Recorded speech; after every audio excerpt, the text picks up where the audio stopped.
My name is Jamin Taylor, and I'm welcomed here with two of my good friends, Cassie, Noel, and Sergius, Hannan. And we decided that today we're going to share some of our top 10 images from last year, from 2024, and kind of reflect on those and talk about those. And also at the end here, we'll talk about some of what we're looking forward to in 2025. So I hope you will stick around and watch through us. Hopefully you will stick around and listen and join us as we go through these images. So guys, welcome. It's nice to be here with you. So I'm going to give you the floor and let you introduce yourselves, and we'll start with Cassie.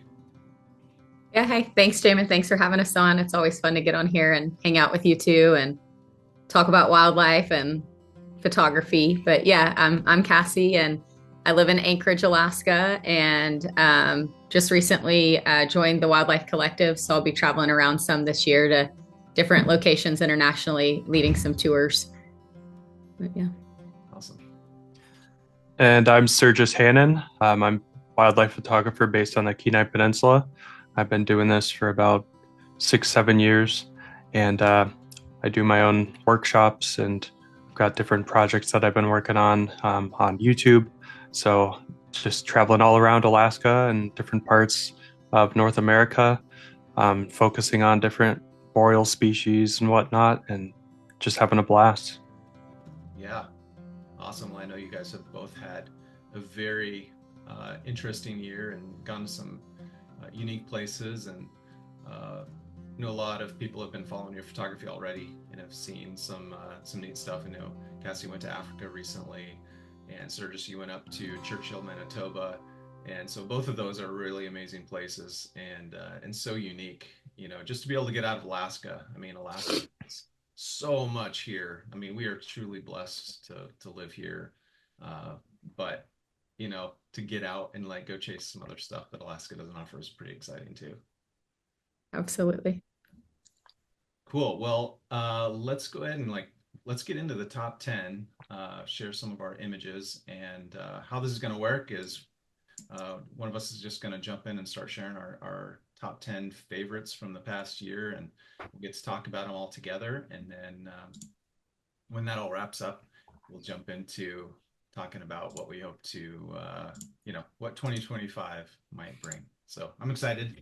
And so let's kick things off. And Cassie, we'll have you go first, if you would, and Yeah, absolutely. start talking about your images. So This image was taken from the trip you were just talking about. I just got back from Africa. We went over to the Masai Mara in Kenya, and this was one of my favorite days over there.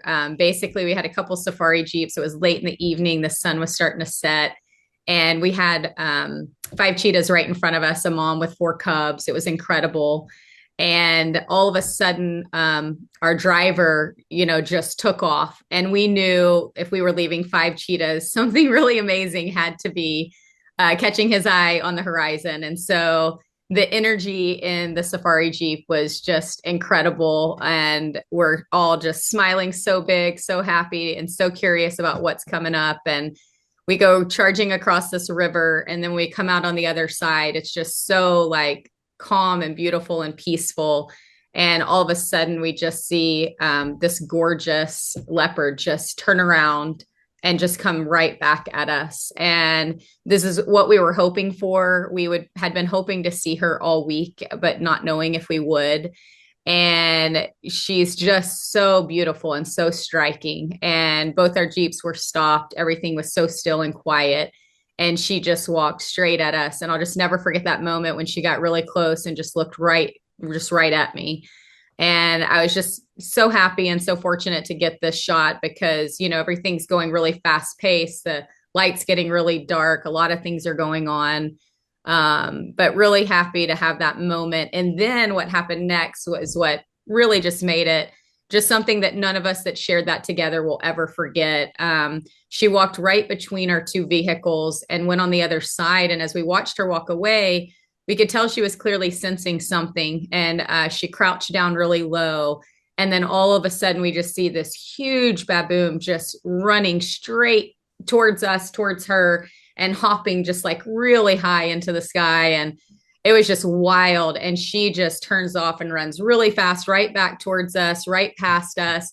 The baboon comes bouncing in really big and stares right at us and then just takes off. And it's just one of those things that it happens so fast, but it also happens so slow. And you're just in awe of what you're getting, what's transpiring right in front of you that you get to witness. And so it was definitely a favorite moment. So this image brings back just an incredible memory. Yeah, and I love the intensity of the eyes here. And it's like, Thank you. the window to the soul kind of It thing. is. But there's a peacefulness to her, like you can tell Yep. she's not agitated. She's not at this Hmm. moment, there's just a Right. calmness to her. And one of the things I love about this image in particular is the shallow depth of field you used. Um, I'm not sure like what your f-stop was here, but Hmm. like everything kind of melts away after the eyes. You've got like softness in the Hmm. ears, and even the whiskers on her muzzle are soft, but the eye is sharp, and that's what you're drawn to. And so, yeah, this is a really great image, really Thank you. powerful. Thank you. Yeah, I love how the eye contact, it's always something we're after as wildlife photographers, but you can tell it's not a look of, just disturbance towards the observer. It's more of a just a concentration, I'm guessing, on the Hmm. baboon behind you or Right. something like that, where yeah, she's just completely unfazed by your presence. And yeah, that must have been a pretty spectacular moment. But I agree with Jamin. I love the composition. I love how clean that background is, and just got that nice shallow depth of field to bring your attention right to the eyes. Yeah, Thank you so much. nicely done. Thank What a thrilling opportunity this must have been as well. Just Yeah, I can't imagine. it was. It was so thrilling, so exciting. It's so cool the people that you get to share it with, and Yeah, your heart it's neat. is racing. Next one. This was taken last year at for the Ferrandi, and it was my first time last year photographing the Iditarod or Ferrandi, and went out. They do several races in a row. I went out the first day, and it was quite the learning curve. Just getting used to that many dogs running as fast as they can right at you, right past you. Plus, you have the musher. And then you've got so many things to take into account, other people who are watching, where you can be, where you can't be. And so it was a big learning curve first day out, but it was so much fun. I just love the excitement and energy of the dogs, of the mushers, of the people watching. It was just an incredible experience, my first time to experience it. And so I went back the next day after that first day of troubleshooting everything and just found the spot I wanted to be and just took a bunch of shots. And then this one was just happened to be my favorite. I love just those tongues hanging out, those happy faces. You just get a real sense of just how happy these dogs are in these moments to be doing it. And it turns out that this happens to be Annie Mallow, the one that won, and she's the second woman in like 90 years, I think, to win this race. So really cool that she won, and that it just happened to be the winning team. Yeah. Oh man, there's just so much going on for this image. I mean, that beautiful use of snow in your foreground to Totally. draw your eye to the dogs, and you can just tell there's nothing these dogs would rather be doing at this moment. There's just so much joy in their faces, and I just love how messy they're, Yeah. how slobbery they are, and it's just amazing. Very well composed. With, you get that you sort of get that idea that the musher is back there and leading this group of dogs, but I like how it's more of a subtle thing where, it's you can tell there's a musher back there, but you don't have a lot of detail, and the main focus is really just these two lead dogs. So I really love this. Thank you so much. Totally. Totally agree with what Sergius said. The composition here is so well done. I just love the focus just being on these two dogs coming at us, tongues just hanging out, slobber like crazy, ears back, so much happiness in their faces. I mean, yeah, like Sir just said, like this is where they want to be and this is what they want to be doing, and it's just so apparent with them. But everything, this is just such a excellent execution of a photo that, as we know, like this is one of those moments that is fast. It's not like you're dealing with a solitary subject who's standing there and you get a chance to like play around with different compositions. Like this is a split second moment, and you made a decision to compose this way, and it turned out so well. So really, really well done. Thank you. And I've photographed these dogs before, and not these same ones, but I've Yeah. photographed mushing teams, and they are really incredibly fast, and it really Yeah. tests your autofocus. It really does. Nice. All right, let's see another one. Oh, Oh, this is awesome. This is also from the recent trip I was just on, and another just really favorite moment. I know I keep saying favorite moment. There were a lot of them over there. This was early sunrise. We had left camp before sunrise, and we're driving out in hopes, to find some amazing wildlife as the sun's coming up. And we happened to be driving, and we were just in a perfect location where the horizon's just right with the sun coming up, and you're scanning looking for something, and we had all of these impala just kind of scattered around. And I just noticed this one really stood out. He just happened to be in the right spot, and he had just these incredible curved horns. And so I just grabbed our driver and was like, hey, can we turn around and let's try and go get this shot? And so it's just exciting. You're turning around, you see the sun starting to come up, you're rushing to get over and try to get in the right spot. It's really challenging over there being inside the vehicle. You can't just maneuver on the ground exactly like you want, but we had an excellent driver, and he really put us in position as quick as possible so that we could all try to capture this shot. And so I was super happy that he got us there in time, got us set up right, and just so excited when you look out there and you see something starting to come together to try to like run and rush and capture it. But yeah, it was a fun moment, really fun moment. yeah, I can imagine. And there's a few things I appreciate about this image. For one, I love the silhouette here, and not just the silhouette, but the aspect of the silhouette of like how it's composed with the animal kind of like looking off to the side, where it kind of like you get this impression that the head is over the body like that. Mhm.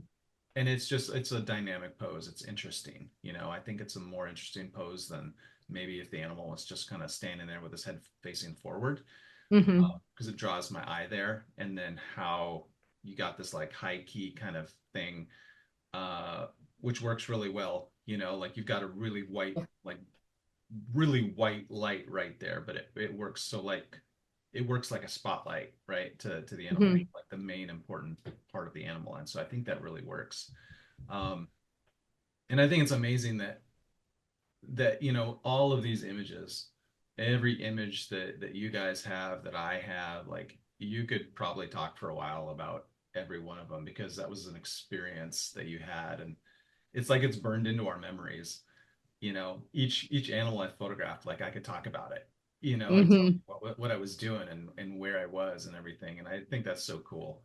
And so to have these amazing memories and experiences is really great. So, and another thing, lastly, I'll just say that it's really great to see um, a really well done photo of an animal from Africa that you don't see that often, because Mhm. there's so many like elephants and Mhm. lions and that sort of thing, and you don't see like the gazelles and that sort of thing as often. Mhm. And that's something that I enjoy seeing. So nicely done.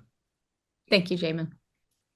Yeah, I can only imagine the excitement on your guys' faces as you were Yeah. composing this photo.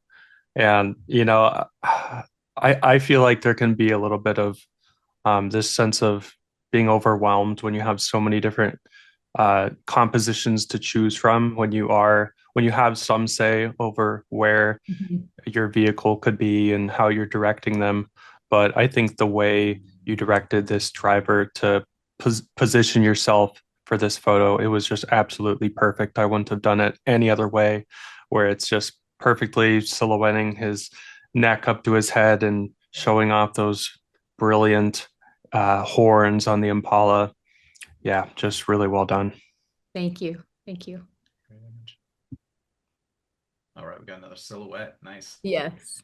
This was also taken there, and it was just another morning sunrise, just out and about, and just loved this giraffe with the little bird right sitting on him, and just the silhouette. Just love the vibrant colors, and it was just another one of those just beautiful, beautiful sunrise mornings, and just awesome getting to see these wildlife, just grazing and walking across the wide open spaces with the sun coming up. It's breathtaking and beautiful.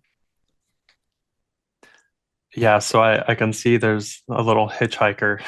Yeah, little on this. hitchhiker. Do you know the species of that bird? Yeah, it is it's a ox, what is it called? It's a oxpecker.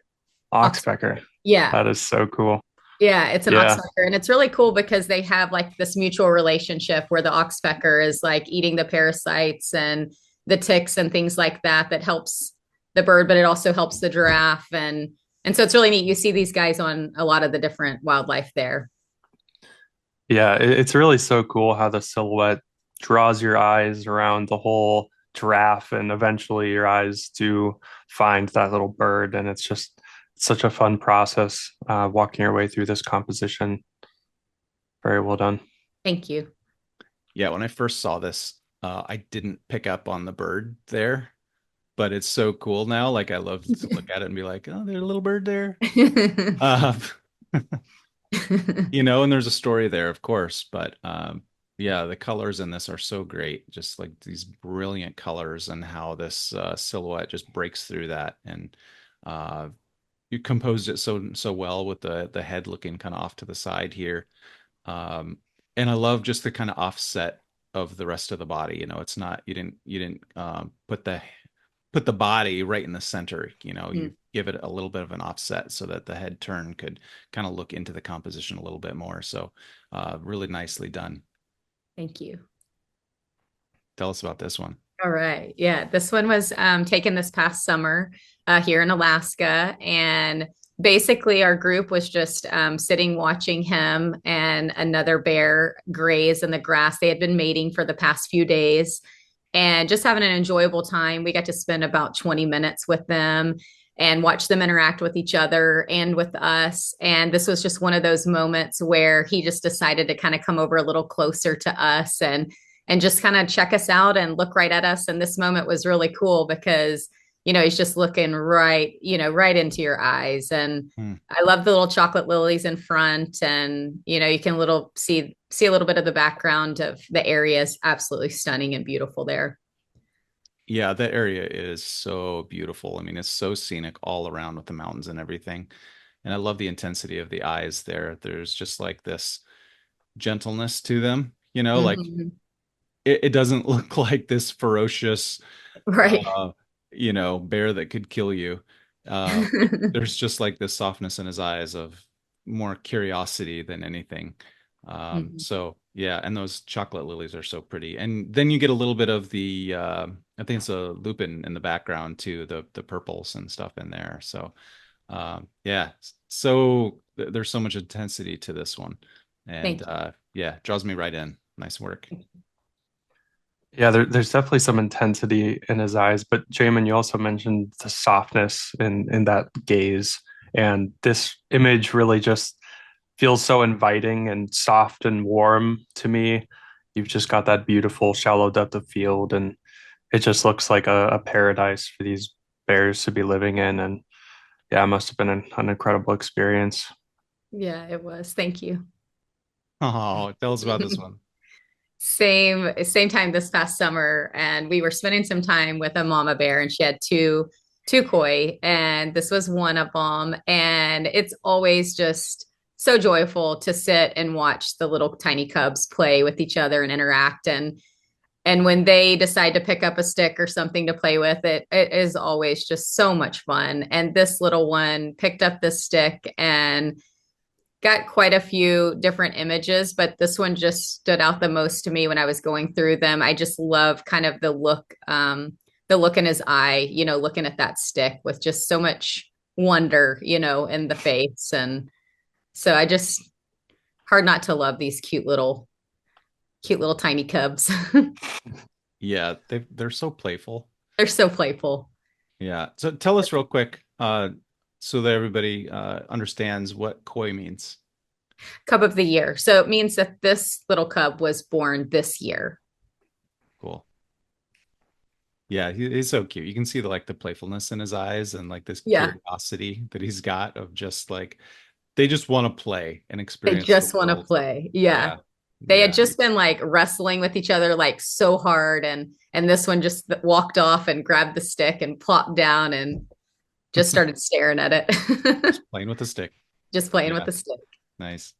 Yeah, similar to the last one, it just gives such a warm feeling when you look at this image with those beautiful yellow flowers. I don't think they're dandelions over there, but yeah, it's just such a cool set of colors you have going for you. And that, yeah, just that perfect little pose with his hind feet kicking up next to his front paws. It's just, I couldn't have asked for a better pose for a shot like this. Just very well done. Thank you. This one also taken from this past summer, same trip. And as you can see, it's a mama bear with her three cubs. And I just wanted in this shot, I'd taken a lot of her and the cubs, but we also had, clients with us. And I wanted to give a sense of something a little bit different. And so I was trying to include the clients, the camera and the hand on the camera, just to kind of frame it with that, so you could just get a sense of, how close of we are interacting with them or sitting there observing them, and just give it a little bit of a different feel. It's definitely a unique look. I really haven't seen a whole lot of shots like this where you get that context of the group viewing these bears. So I really appreciate that unique side that you're bringing to this composition. I also love how the three bears are just, I mean, it's just that perfect lineup where you get all three of their faces. I mean, I would imagine you have hundreds of photos leading up to this moment, and this is definitely the one. you know, I love how it's like it reminds me of when a guide is kind of leading his pack out there when they're bear viewing, where they have all their clients behind them one by one, and it's a very similar setup where the mom is just she's the one in charge and she's protecting these guys, and as long as they do as she says, they're going to be okay. Absolutely. Yeah, this is such a unique photo. I keep looking back and looking at the mountains and how they kind of frame the mama bear right there, and it's just that's powerful too, just because of like where they are and that sense of place that we get to see here. Mm-hmm. But I love the framing that you did. Thank you. Like this is such a different photo from just a wildlife photo, because you're incorporating what happens in these tours and how close in proximity that they can get. And that's not to say that that the people that, while we're out there, that we're striving to get close to these bears. That's Right. not the Right. case. They are bringing Correct. their cubs to you. And having been there, I know that, there's a healthy and good respect for these bears. Mm. Nobody's like trying to get up and get close and get in their face to them. I mean, that's just dangerous and stupid. Absolutely. But like just being respectful of them and sitting and being quiet and being uh, careful and sitting there, moving slowly and all that kind of stuff, like builds trust Mm-hmm. with these animals to the point where a sow and her cubs feels comfortable just like walking by, or like in my Right. experience where the mama she came within like 5 feet of me, I think it I was, have, I, and I just think I have a picture of you in that moment. It's pretty amazing. yeah, and that was just wild, she was just Wild. curious, Just curious. and so they they have this curiosity, and as long as you're not a threat to them and just are there to observe and respect and admire, there's really this beautiful kind of relationship that happens. And so this photo to me tells a story of that relationship. Mm-hmm. Yeah, absolutely does. Yeah, absolutely. She and the Cubs had come from probably a half to full football field away from us, and came all the way to here. Like, so it's really good, all the things you pointed out, that we're not approaching them and Yep. going right at them at all. They're coming to us, and that's what makes it so special, is that trust that they have. Yeah, 100%. Nice. Thank you guys for the feedback. Oh. Oh my goodness. One of my favorite mama bears right here.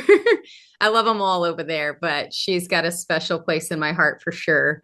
And she's got two little ones, and this is a picture of her with one of them. And it was just one of these moments where they were just kind of hanging out and walking around, and we were sitting there just kind of set up observing, and all of a sudden it just happened so fast. She just moves and stops, and this little one just goes all the way around and up and under, and just pops her little head out, and both of them are just looking right at us. And just a sweet moment that just happened unexpectedly and really quick, and thankfully was able to snap away and catch this moment that was only there for a second. But it's a special image to me just because this this mama bear and these cubs, they hold a really special place in my heart from some really incredible experiences that we had together this summer.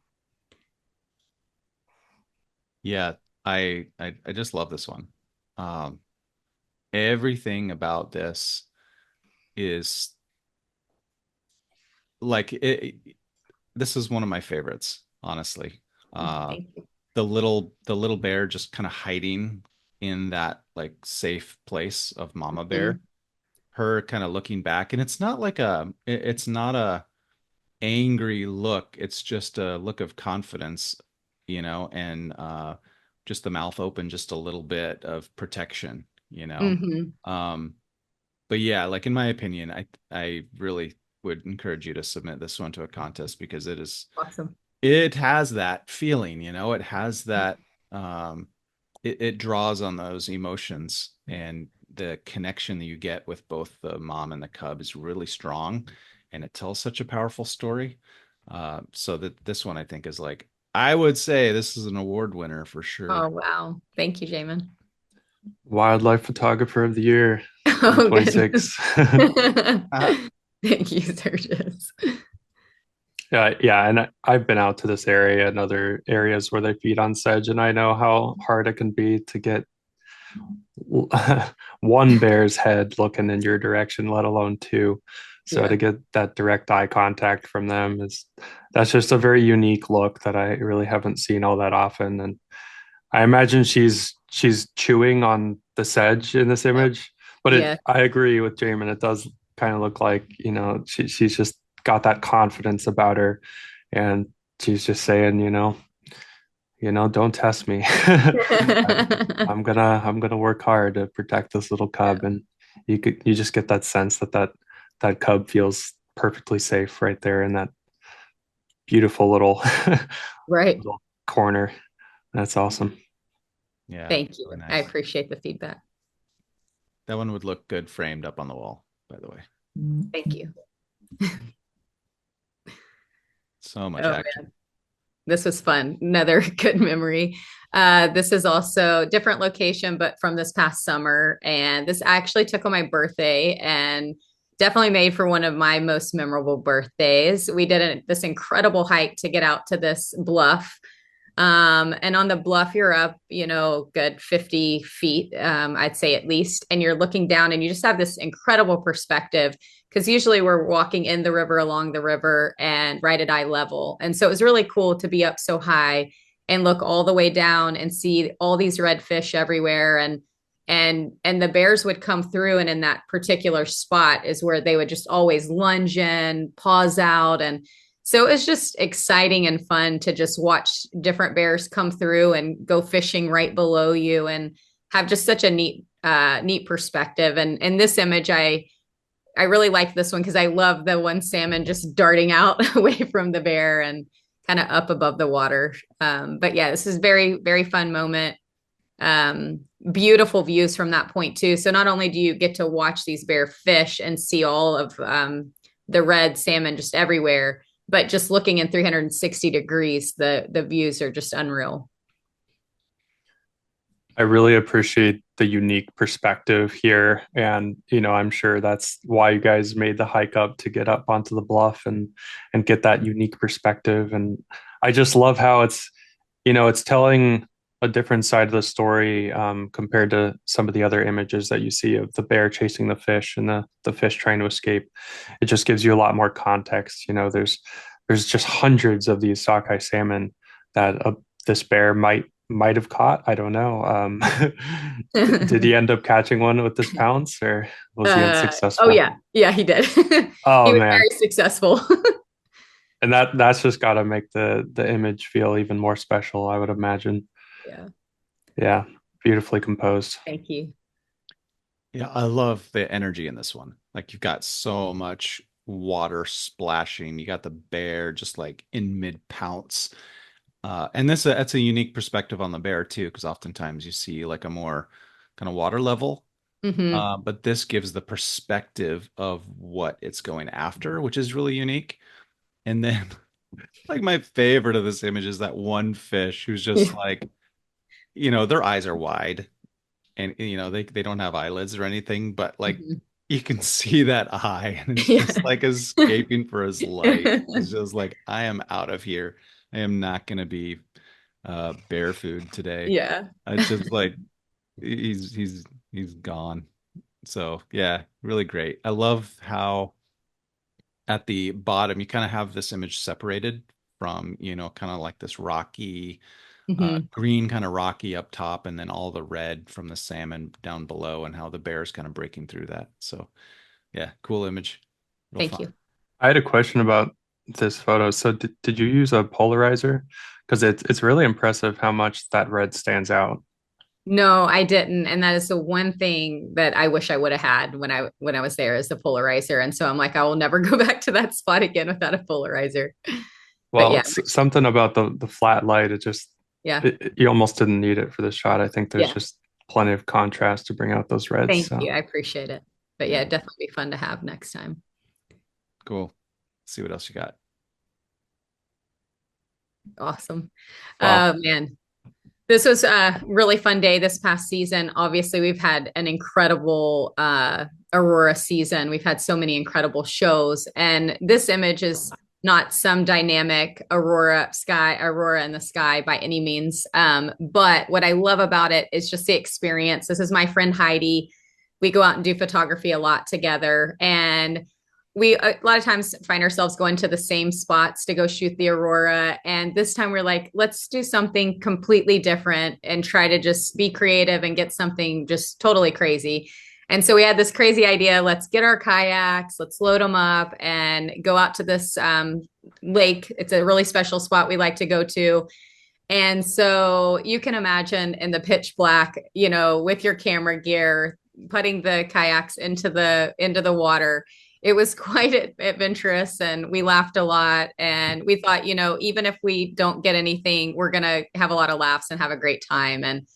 And so we did. We launched into the water and we had a blast. We were out there for hours, just photographing, and definitely one of those moments where you just put your camera down too out in the middle of that lake and just like look up all around you and take it in.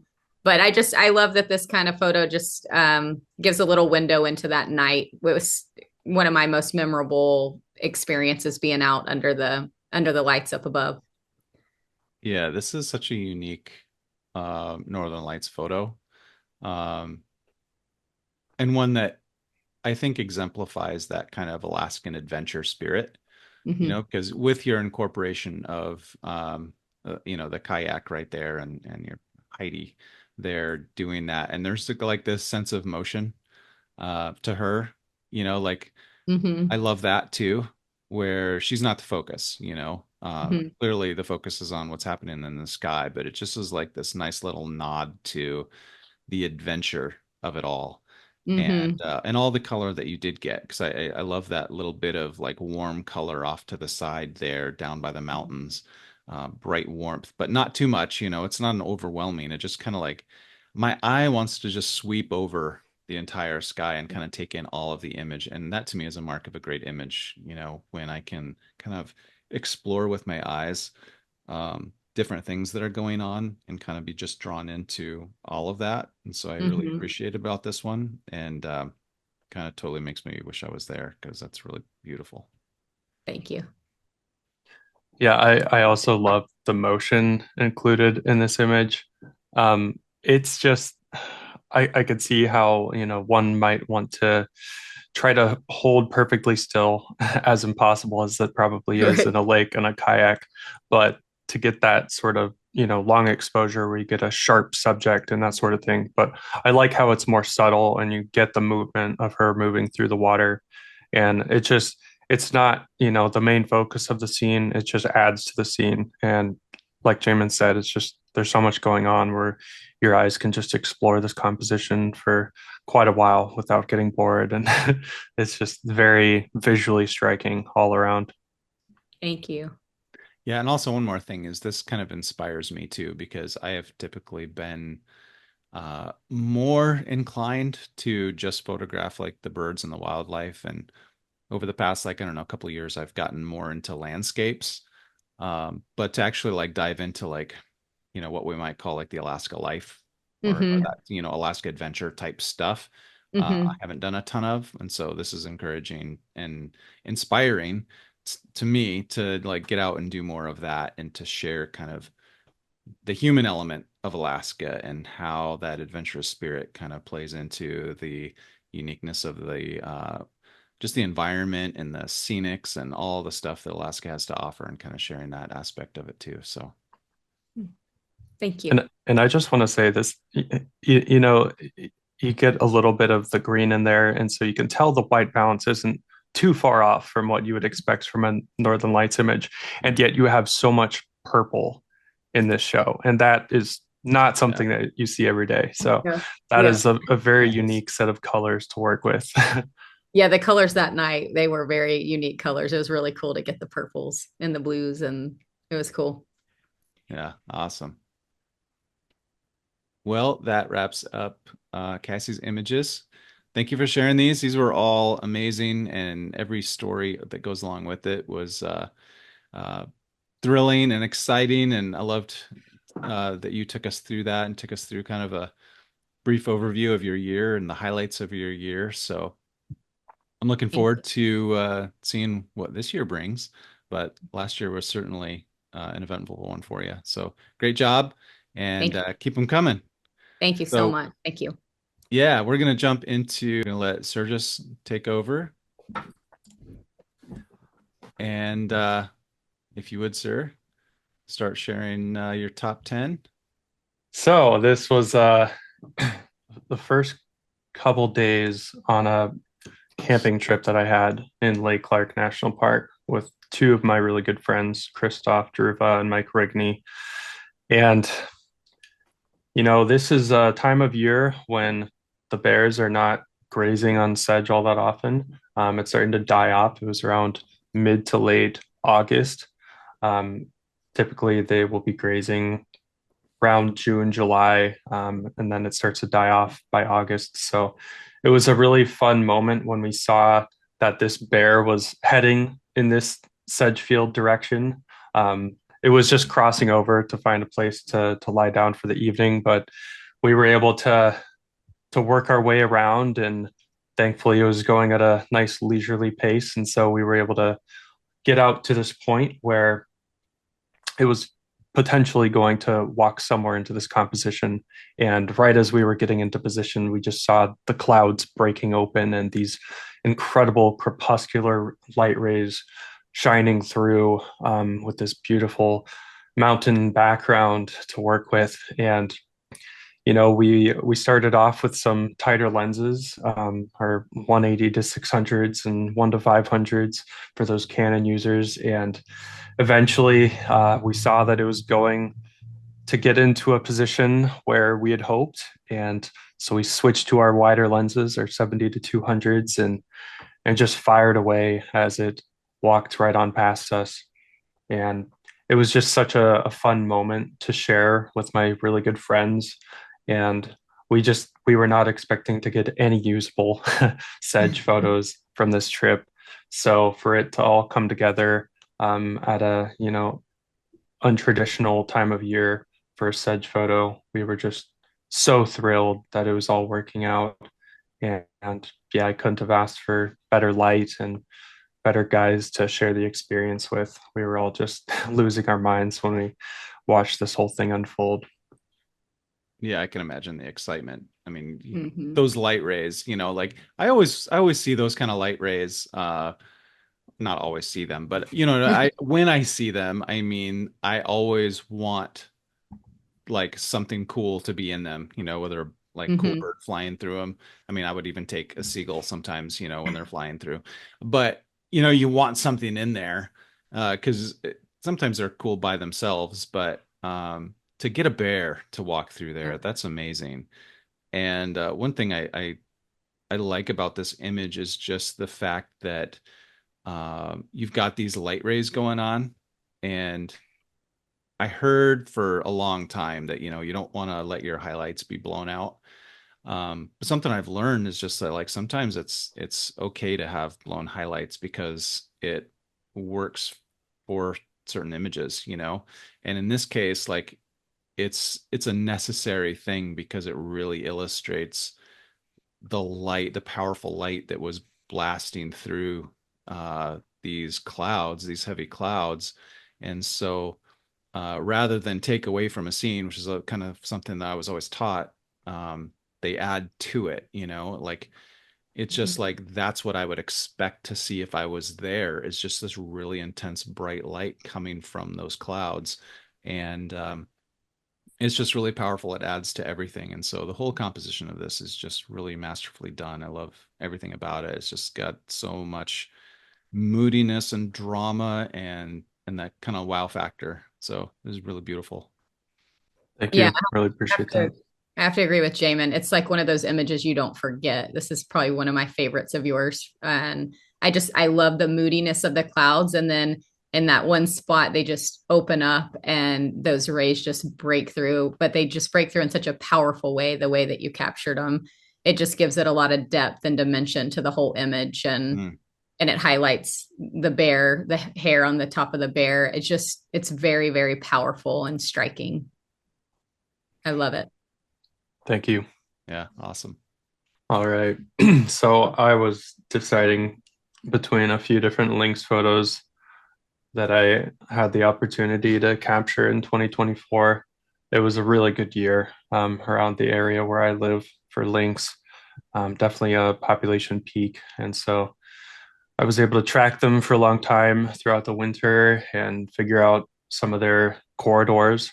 And this was one that it was the most consistent. It had basically followed the same route just about every single day that I had been tracking it for 3 months out of the winter.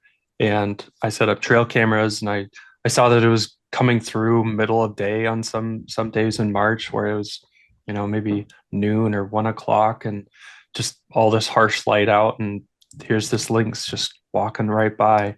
And it was traversing through this creek where a beaver had dammed, and I think it was very curious about the beaver because it just routinely would go in and check this area. Um, and so a couple months later, after all the snow melted, I decided to head back and see if this lynx was still sticking around. And the reason I chose this image over others is because I don't see as many images of lynx in the spring summer foliage. And it was just a fun moment when you know it's it's lost a little bit of its fur. It's shedded a little bit, so it's not looking as fluffy as some of those winter lynx. But I just like how unique this sort of look is, where it's got these wet paws, and you can just see how massive those paws are, and you've got that nice reflection. So I was definitely thrilled when he popped out of the woods and gave me and my friend a nice show. Oh, I love it. This is amazing. Those eyes just looking right at you, the eyes just like stand out so much. And then I go straight to the paws. The paws are just so huge. They're wet and they're on that branch. It's so cool that you got them just up on the branch like that. It just really highlights the big paws, and then you also get the reflection too right below. It's just a really unique and cool image that you're right. You really don't see an image like this of the lynx. And I also love that the water, you've got the reflection, but the water looks like a painting, the way that it is. It's just so beautiful. I love it. This is really cool, really special image. Thank you. Yeah, I like this was like one of those moments where like it's the unexpected thing to find, and I'm sure like this was you probably weren't expecting a lynx to like pop out at the edge of the water and put his paws up there. Mhm. So it's like these delightful, unexpected moments in nature that you're gifted with. And I love just this curious nature of that look, um, and then that branch going over top where it's not, it's not like in the way of the lynx. It's just kind of like framing it. Um, and then I love, like Cassie pointed out, that painterly look of the water and the reflection and everything. And it's just like this is such a fun image. It's got so much to it, and just all the foliage. It's cool because that this little lynx could like turn around and disappear in a split second and Mhm. all of that, and but you get you know this moment with it, and you made the most of it for sure.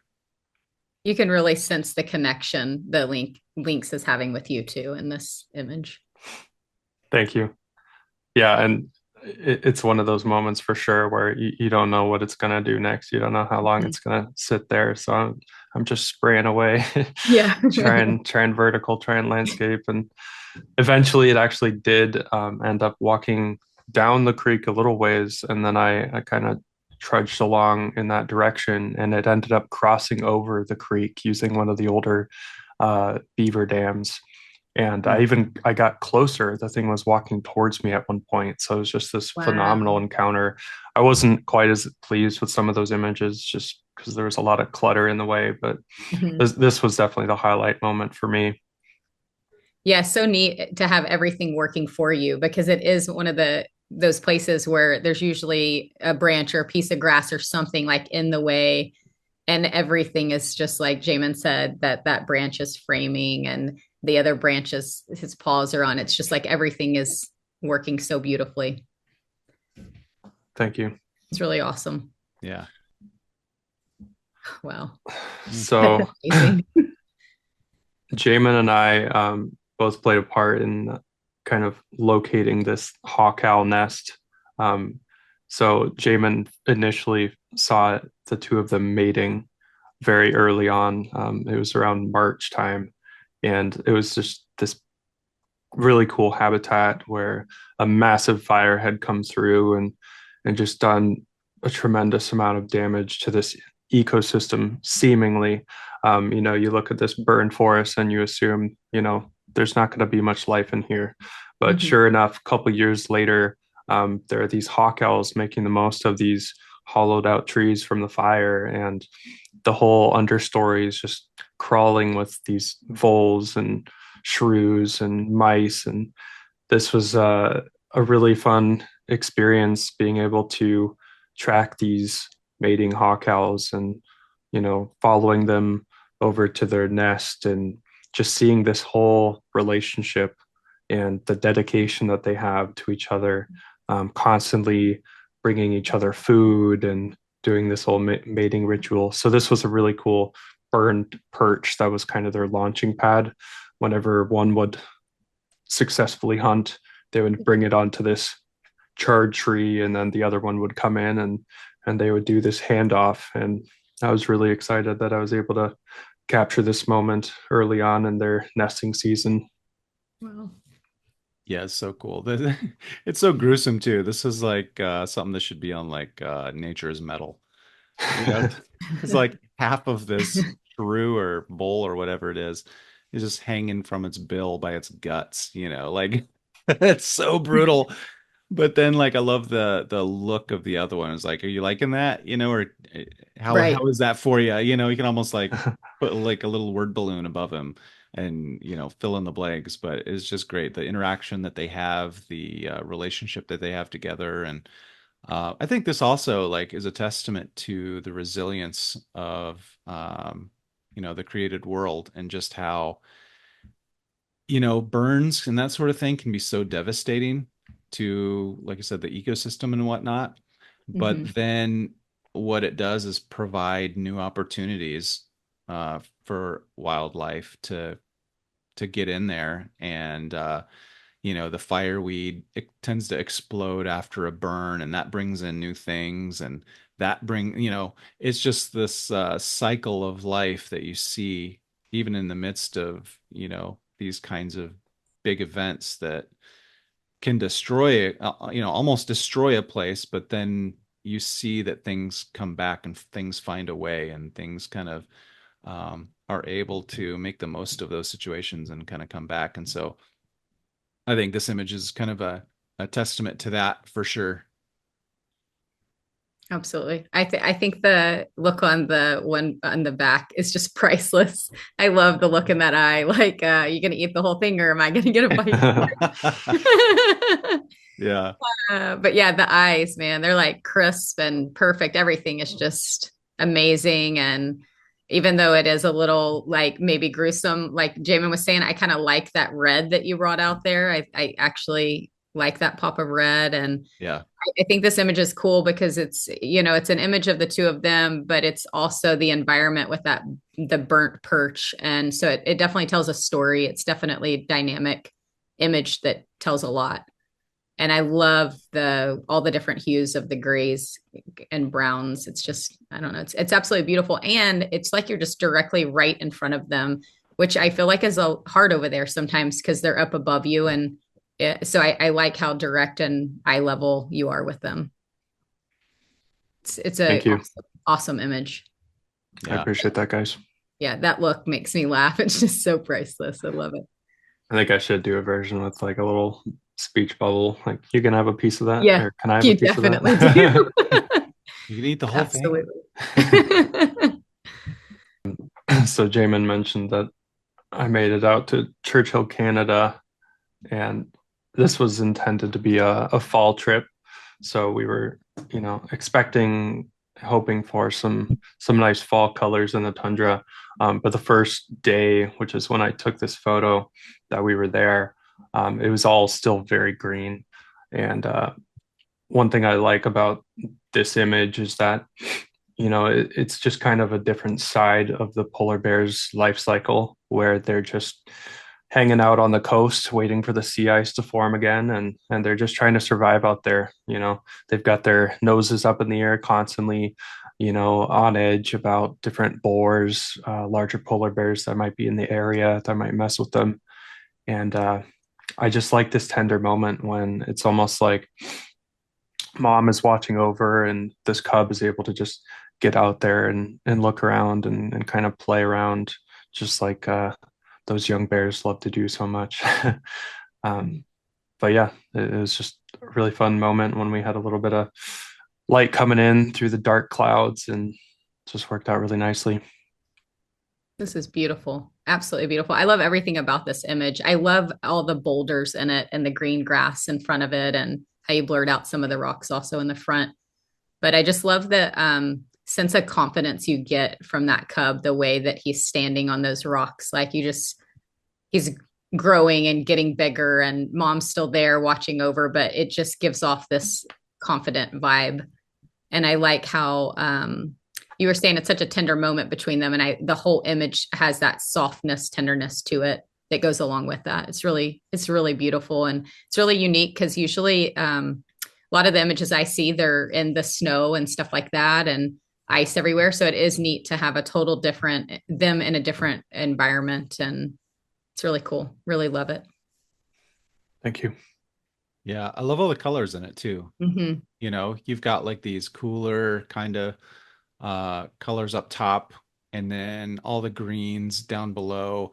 The use of the foreground blur here to, the stuff that was in that you kind of crouch down or whatever you did to like get the foreground to kind of blur out a little bit right there, which is always just so nice to frame your images like that.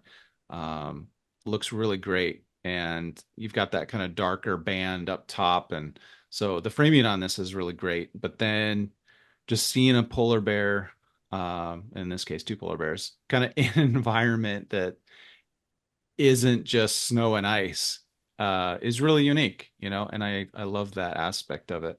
And then I also like how uh, you've got that one, the younger polar bear kind of looking back to kind of just the curious nature of a cub, but the mom's just kind of looking out there.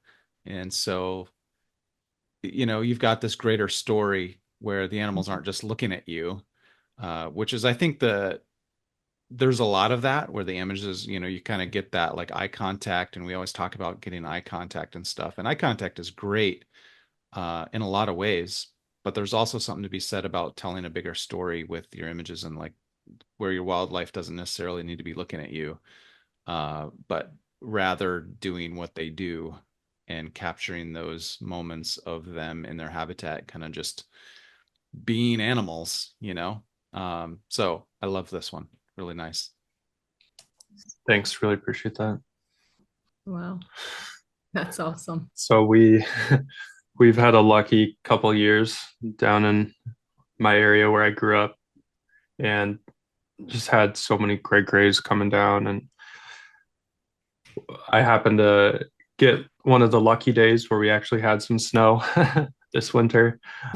So this was late 2024. This was around November. It's one of the last snowfalls that we had leading up to this point when we are recording this video, which is it February yet? No, January 31st. So it's been like in the 40s ever since.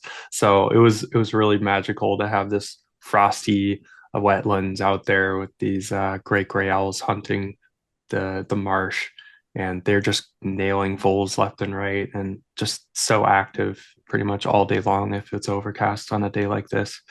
And so it was just really fun to be able to get this sort of action, where they're doing this beautiful dance that they do where they fly out low, and then all of a sudden they just do this quick turn on a dime and are able to somehow land something underneath all that frozen wetland.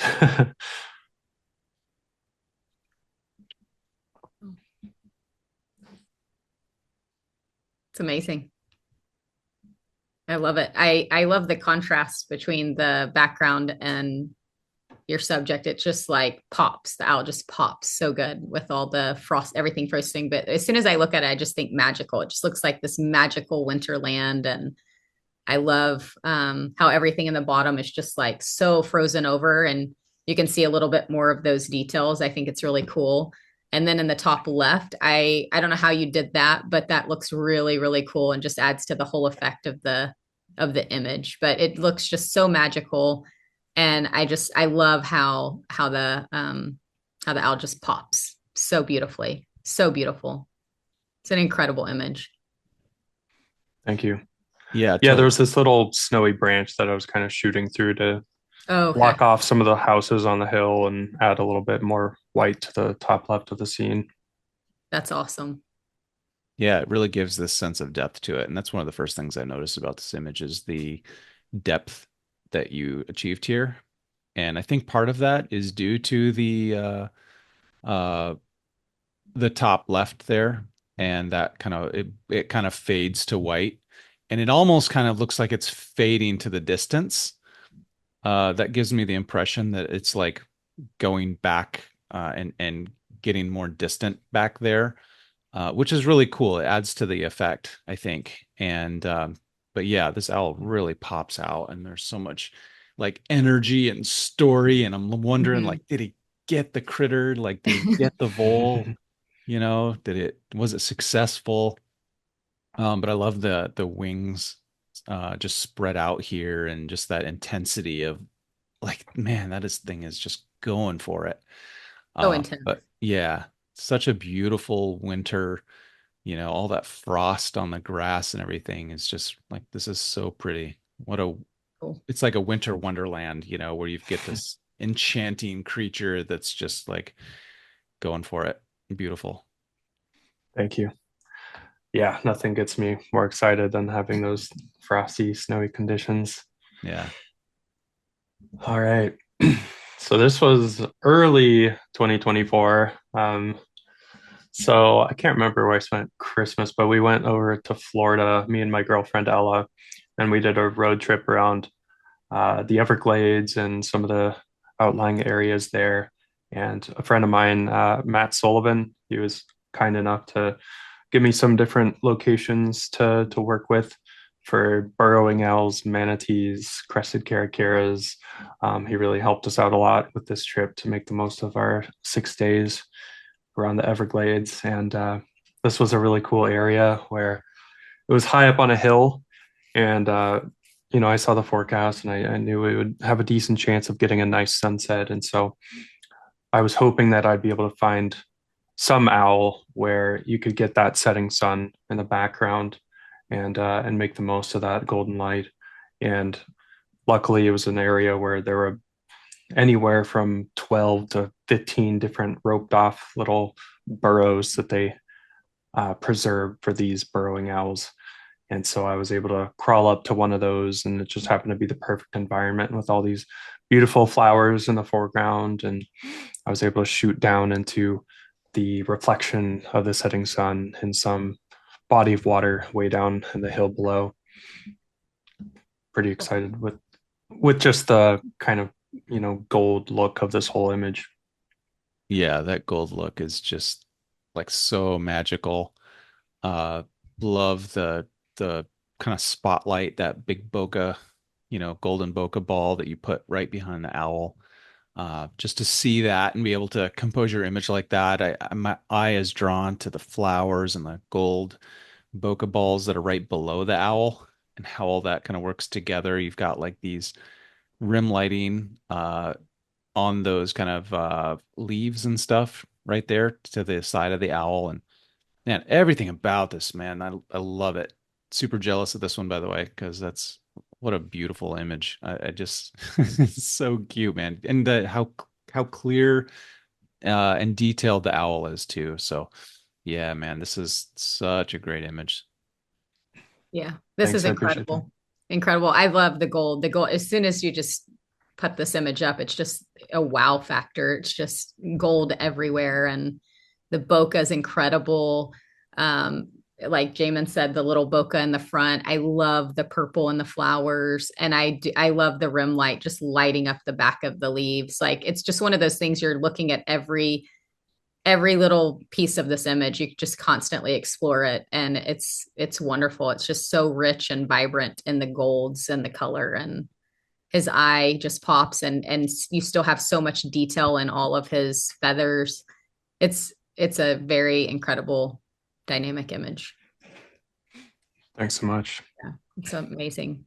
So this was another trip I did with my girlfriend Ella, and we happened to time a last minute trip up to Denali National Park, and we got the timing down, so we were able to get some really nice fall colors in the dwarf birch and some of the tundra, the alpine tundra up there.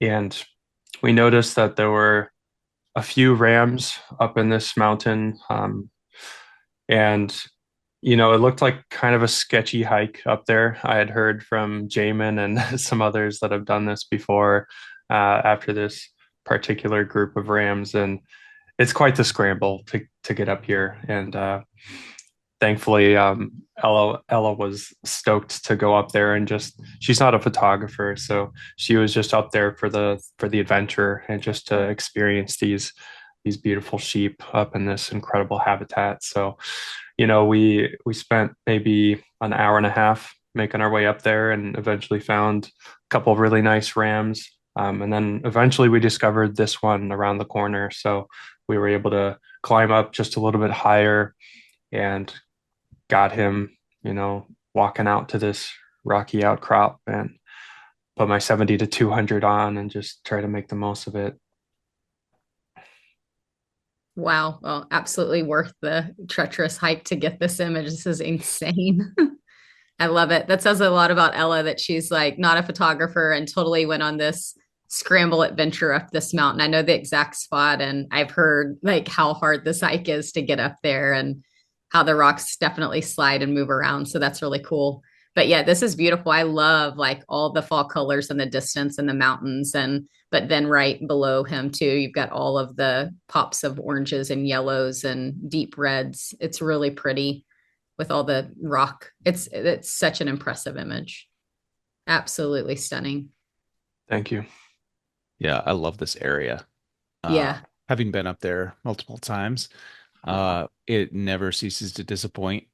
But the fact that you got this incredible ram, not just a ram, but you got this like full curl plus ram posing for you on this like cliff with the mountains in the background. I hate you.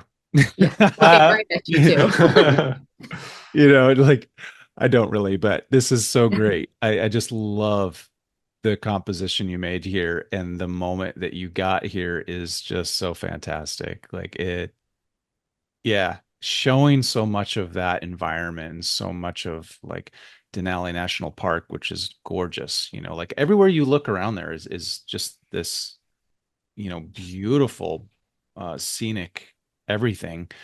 And you really made the most of it here, choosing to go wider with. I don't know if you were able to get closer, but the choice certainly to not try for that even, but just to like get more of the mountains and stuff and the fall colors in the background to show off everything that's below it is like 100% the right choice here, the right call, because man, this is beautiful. Like I love just my eye wants to just go and explore everything and then come back to the ram. Um, yeah, so cool. Such a great image. And I know how hard it was to get up there because like that mountain is not easy. Not easy to scramble up, especially like if you see some sheep up there, you're like, I hope I make it in time. Right. Because like they can just boogie out pretty fast. But the fact that you made it and they stuck around, man, awesome. Really awesome.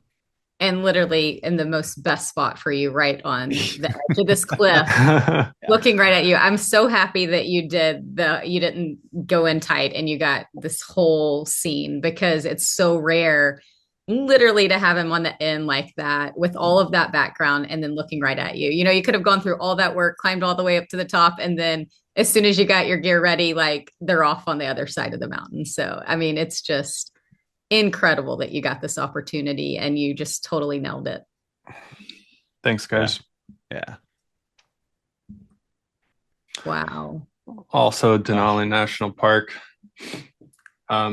So I had seen some caribou out there, and I wasn't sure if I wanted to hike all the way out to, maybe get close to one for a photo, but there's always a chance that they can, scurry off. And I mean, these things are pretty incredible with how fast they can run. So I certainly didn't want to spook anything unnecessarily. And,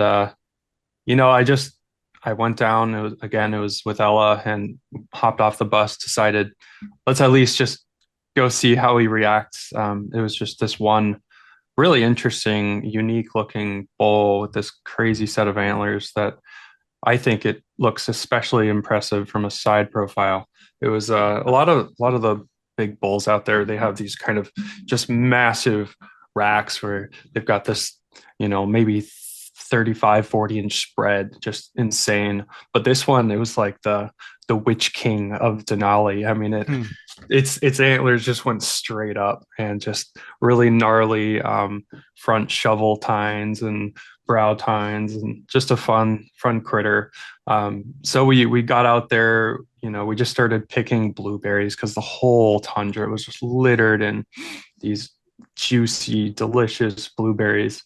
And so we were just kind of meandering up and seeing how this bull would react. And eventually we did get up close to eye level. And found out that he was relatively comfortable with us. And so I was able to stick with him for about an hour and got some Wow.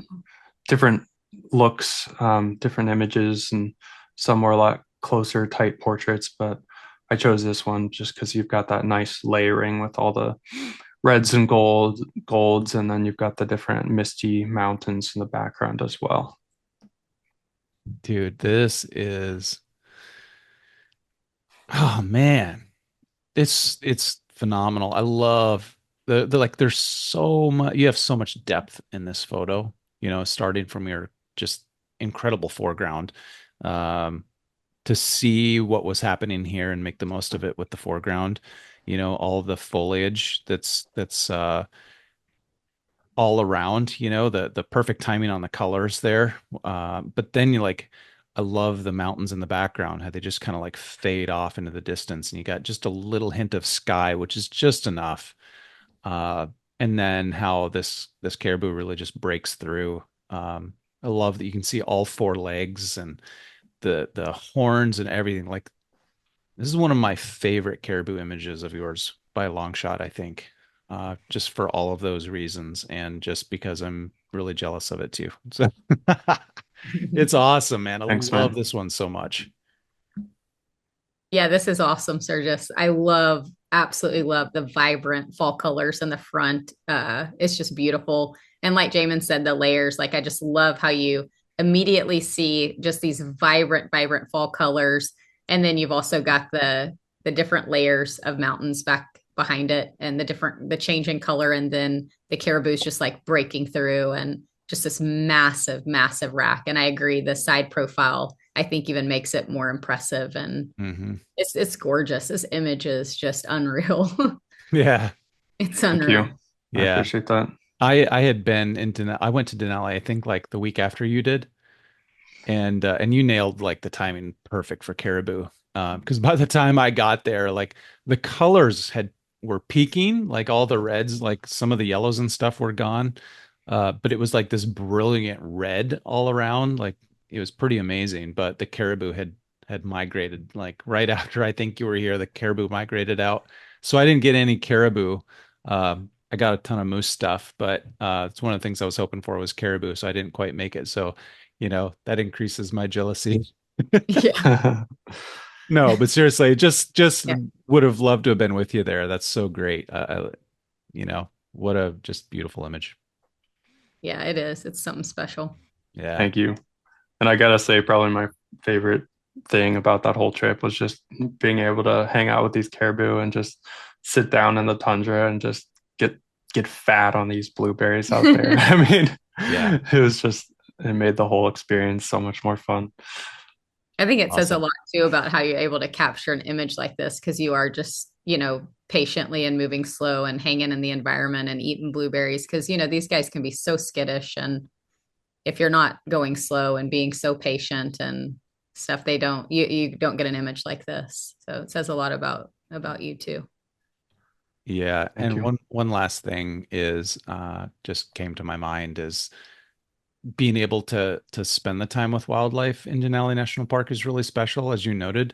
Mm. And you got opportunity to spend time with these caribou. And I had a kind of similar experience with some Dall sheep where I climbed up I didn't have to do a wild and crazy climb like I have before. It was fairly easy in comparison, but there was a nice looking pair of Dall sheep when I took the bus in, and I got to climb up just a little ways and spend like 4 hours with them, and just how magical that is and how special it is to be able to kind of have this wildlife to ourselves, when you do have that. Because oftentimes, you're sharing that with a bunch of people, and especially places out of Alaska. I know that, you know, places like Yellowstone and the Tetons and a lot of these other places in the lower 48, they get just bombarded with so many people as photography has kind of exploded. There's so many people now, where you don't necessarily get these opportunities to have the wildlife all to yourself. And so what a gift to be able to have those experiences where it's just you and the wildlife, and especially in a place like Denali National Park where you don't have like road noises and planes constantly overhead and people talking. It's really is like a nature experience. And so for that reason too, uh, that element of it draws me to this, and it reminds me of those untouched, quiet, peaceful places. So I love that about this too. It really is magical out there. Yeah. Just complete silence when you're Yep. out there with those animals. Yeah. So, yeah, another great gray. I'm sure you're not terribly surprised. Um, so this was a fun moment, a little bit later, after we had that snowfall, it started to warm up, and this was getting towards the end of the year, and it was around 40 degrees for the couple of weeks that I was photographing these guys in December, and it was past sunset, and basically this owl had been sitting in a tree all day long staring up at this eagle. And when they have these eagles around, a lot of times they just sit perfectly still with their eyes glued, and they do not want to budge. They do not want to make themselves known to these birds that could potentially harass them. And they do something similar to ravens and crows, but not to the same degree. For whatever reason, an eagle, oh man, if there's anything perched around there, it's just going to be dead frozen. And so, I was just waiting it out with a friend of mine, and eventually the sun set, the eagle took off, and then this guy just instantly switched to hunt mode. And so he was just darting around, going from treetop to treetop, looking for a vole, and made it up to this nice tree with all these raindrops on it. And I slowed the shutter speed down to something like 15th or 20th of a second for this image. Wow. And I just took enough images to be able to get, one that was sharp enough out of 100 or 200. And I was just really excited about this sort of moody look to the image, and the nice light hitting the raindrops. I think brought an interesting element to the composition. So just a really magical experience, and it was a nice testament to how patience can sometimes pay off. Wow. I love it. I definitely get drawn to those raindrops like right away. Like those are so cool. It's one of my favorite parts of this image is those raindrops and how the light's hitting it. But yeah, it is really cool. The image, that's crazy. After hearing you describe how you captured it, just the clarity and the sharpness that you got in his eyes and in his face and beak. It's really amazing. But yeah, I love the story behind the image, and definitely get that sense from it. And his little claw, like the little claws that are perched right there on the top too. You get to see a little peek at that. And his feathers look so fluffy. But yeah, it's a very, very moody image. It's really cool. The raindrops. I love that. Yeah, I love the mood in this one too. I think part of that is kind of I think the blue hour kind of color cast that goes with this. That really lends itself to, I mean, you're shooting, as your light is fading, so you've got to lower your shutter to let in more light. But I love that. I love that kind of blue hour look to it, and like Cassie was saying, all the little drops on the tree just adds to it. It's a fun image, and it's more than an owl on a tree. You have the mood to it just adds to that and creates this story. And I love the little bits of brightness that are coming through the trees in the background, just up in the corners. That helps, I think, frame the owl really well. And I really enjoy that. But yeah, I just want to look into it more because I'm just seeing like a few little raindrops um, around there. So yeah, so cool. Such an intense moment with this owl. And they're so beautiful and just mysterious. And I think that's another element to this one, is this kind of mysterious nature that this lighting provides for this owl. Thank you. All right, number 10. So there was some planning, some last minute planning that went into getting this image. So this was on the tail end of that same trip where I took the photo with all the crepuscular rays that I showed at the beginning. And this was a little bit later on, and we were initially disappointed because none of the salmon had started coming in when we first showed up. And about 4 or 5 days in, just all of a sudden, all these chum and pink salmon started running in this slough. And so day by day, more and more bears started to show up in this river mouth, and eventually we got maybe about 20 bears out there. And so a lot of days we would just spend out there all day long shooting golden light, backlight, trying to change it up and get something unique. And then on our way back one evening, we saw the moon rise over the horizon, and it was one of the first clear days that we had out there. And we had these two red foxes that started crawling up to us and just super curious, started running around us while we were heading back to our camp.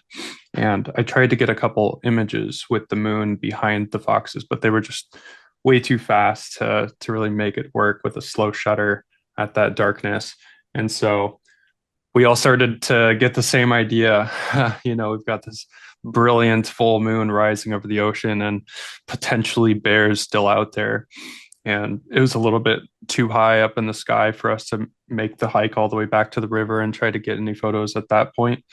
So we checked the weather and looked like we were going to have another chance at getting something with the moon the next night. And so our whole day was essentially planned around this. And we were just trying to pick a group of bears that would work out for a potential moonrise. And as the evening progressed, a lot of those bears started dipping out and exploring different areas where we wouldn't be able to access them or get in a position where we could get eye level and get a moon in the background. But right at the end of the night, right after sunset, we were left with just a few bears to work with. And two of those dipped off into a different location that wouldn't quite work out. But this sow just patiently waited right at the river mouth. And, we were checking our apps and trying to figure out when the moon was going to rise, and it looked like it was supposed to be up 15 minutes ago and just nothing. And so we were just anxiously waiting for this to happen. We were just about to call it because there was no usable light for any photos without that moonlight as a source. And so we just stuck it out there a little bit longer, and eventually we started seeing that glow come up behind the mountains far off in the distance. And we just started losing our minds because this was about to happen. We might be able to pull this off. And we were able to get into a position on a sandbar, and thankfully this bear just positioned herself perfectly for a nice silhouette against the rising moon. And yeah, just an unreal experience to capture with two really good friends of mine. We all came away with slightly different compositions, but I was really happy with what I got. And yeah, we're gonna remember that moment for a very, very long time.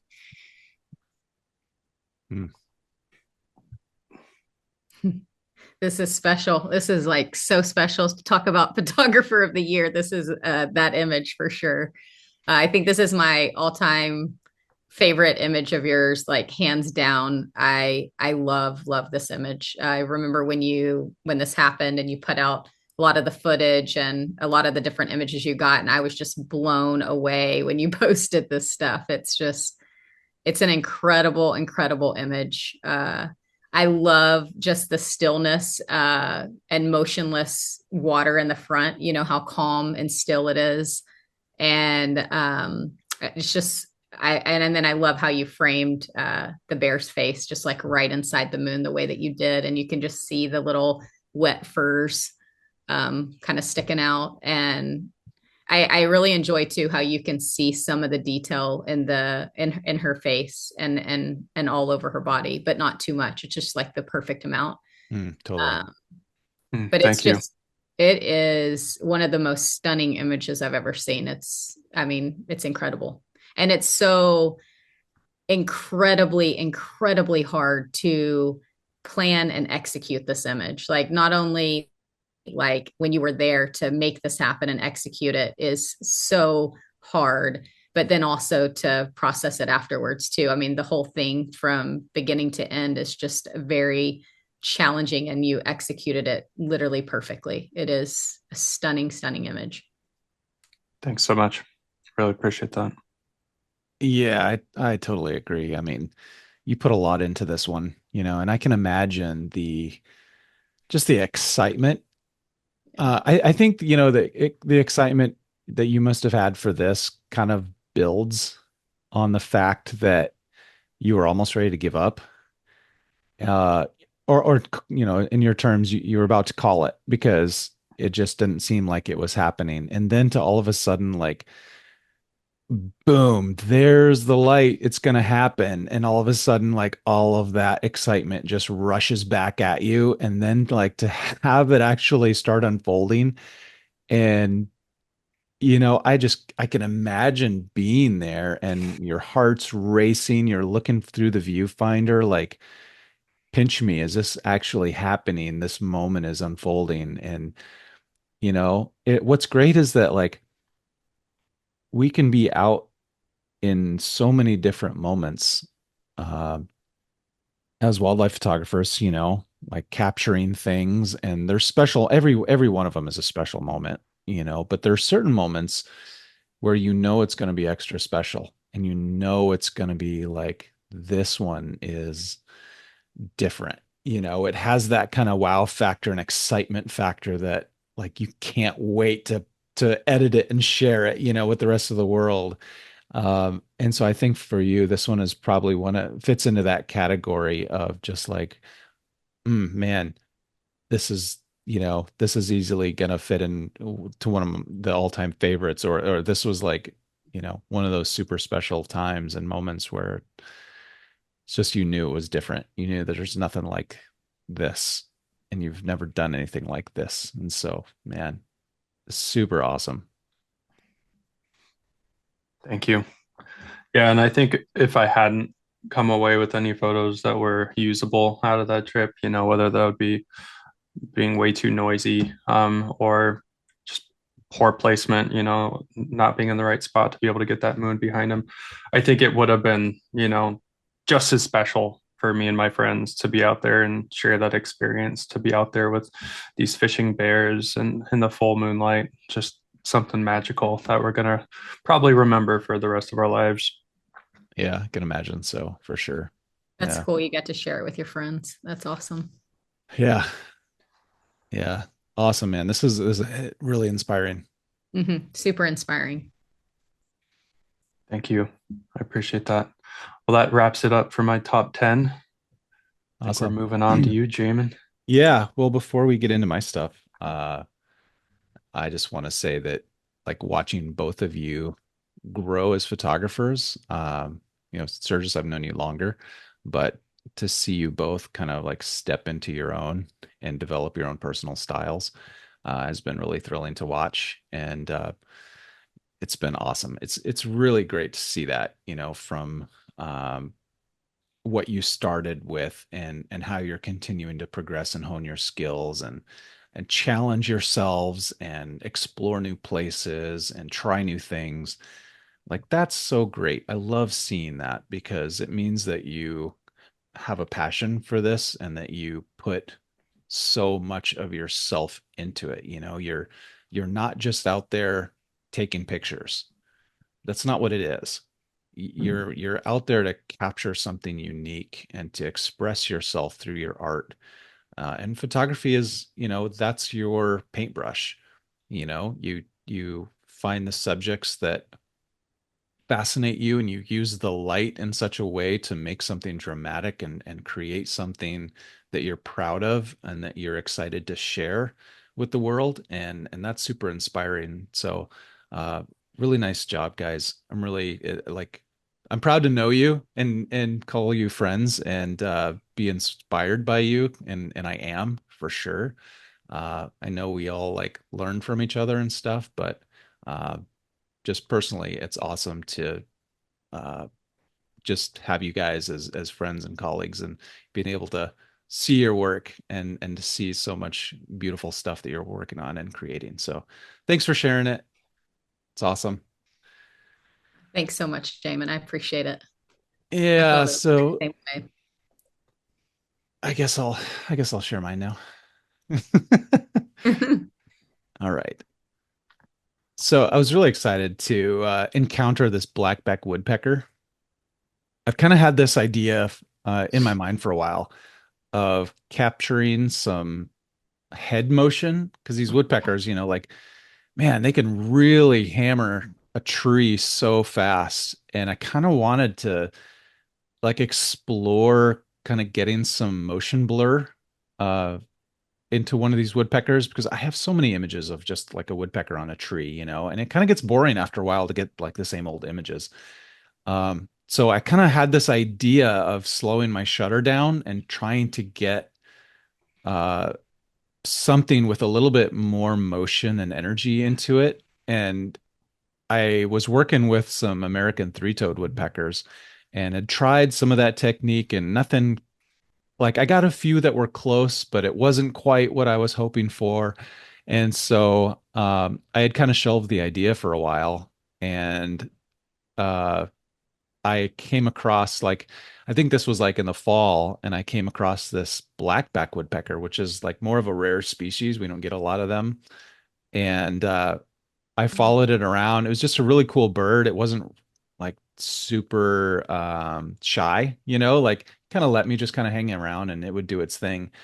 And I followed it around and it ended up coming onto this fallen spruce tree, this old spruce tree and just kind of like it would peck at it and I figured like man this is an opportunity to try that slow shutter again and instead of doing these like super long drilling uh, these fast pecks whatever I don't know these drilling moments I guess you could say that it would do like these slower kind of more methodical pecks and so I don't even remember what my shutter speed was here, but I know I slowed it way down and just kind of like started firing off stuff as he did his thing. And I was so excited because when I finally went and started processing these to see if there was anything to them, I noticed that like there was a sharpness to the eye that I got in this one and I was so excited because you don't expect to. I was never expecting to get any kind of a sharp eye in a series like this or in an image like this, but to have actually gotten a little bit of that, I was super thrilled with. And one thing that I especially like about this one is that little bit of wood it's on the end of the bill, and how it kind of traces the head and the energy and the movement and everything. Uh, I was so excited to have walked away with this image. I would like it exceeded my expectations of what I had really hoped for with something like this, and to have pulled it off kind of accidentally, uh, was just like I don't know. It's so satisfying. Uh, it's so satisfying to have something in your head, an image, and uh, to actually like capture it. I think that's amazing. And yeah, it's just satisfying when you're able to do that. So I was super happy with that. Holy cow, man. This is This is crazy. unreal. Yeah, definitely a competition contender for sure. I think you should definitely be submitting this. I think it would do very well just because it is so hard to pull off. It is so unique. It requires that forethought to try and go for something this challenging. And I know you didn't necessarily intend to come away with a shot like this from this particular outing, but it's something you had tried in the past, and it's something that you were able to just, pull out if you ever had that uh, opportunity, if that ever presented itself. And so for you to be able to be thinking in that way and be ready to go when the moment presented itself, just massive props for you to for thinking outside the box. And I just love so many things about this shot, that reflection or that sort of highlight from that wood chip on his bill that just follows all the way down.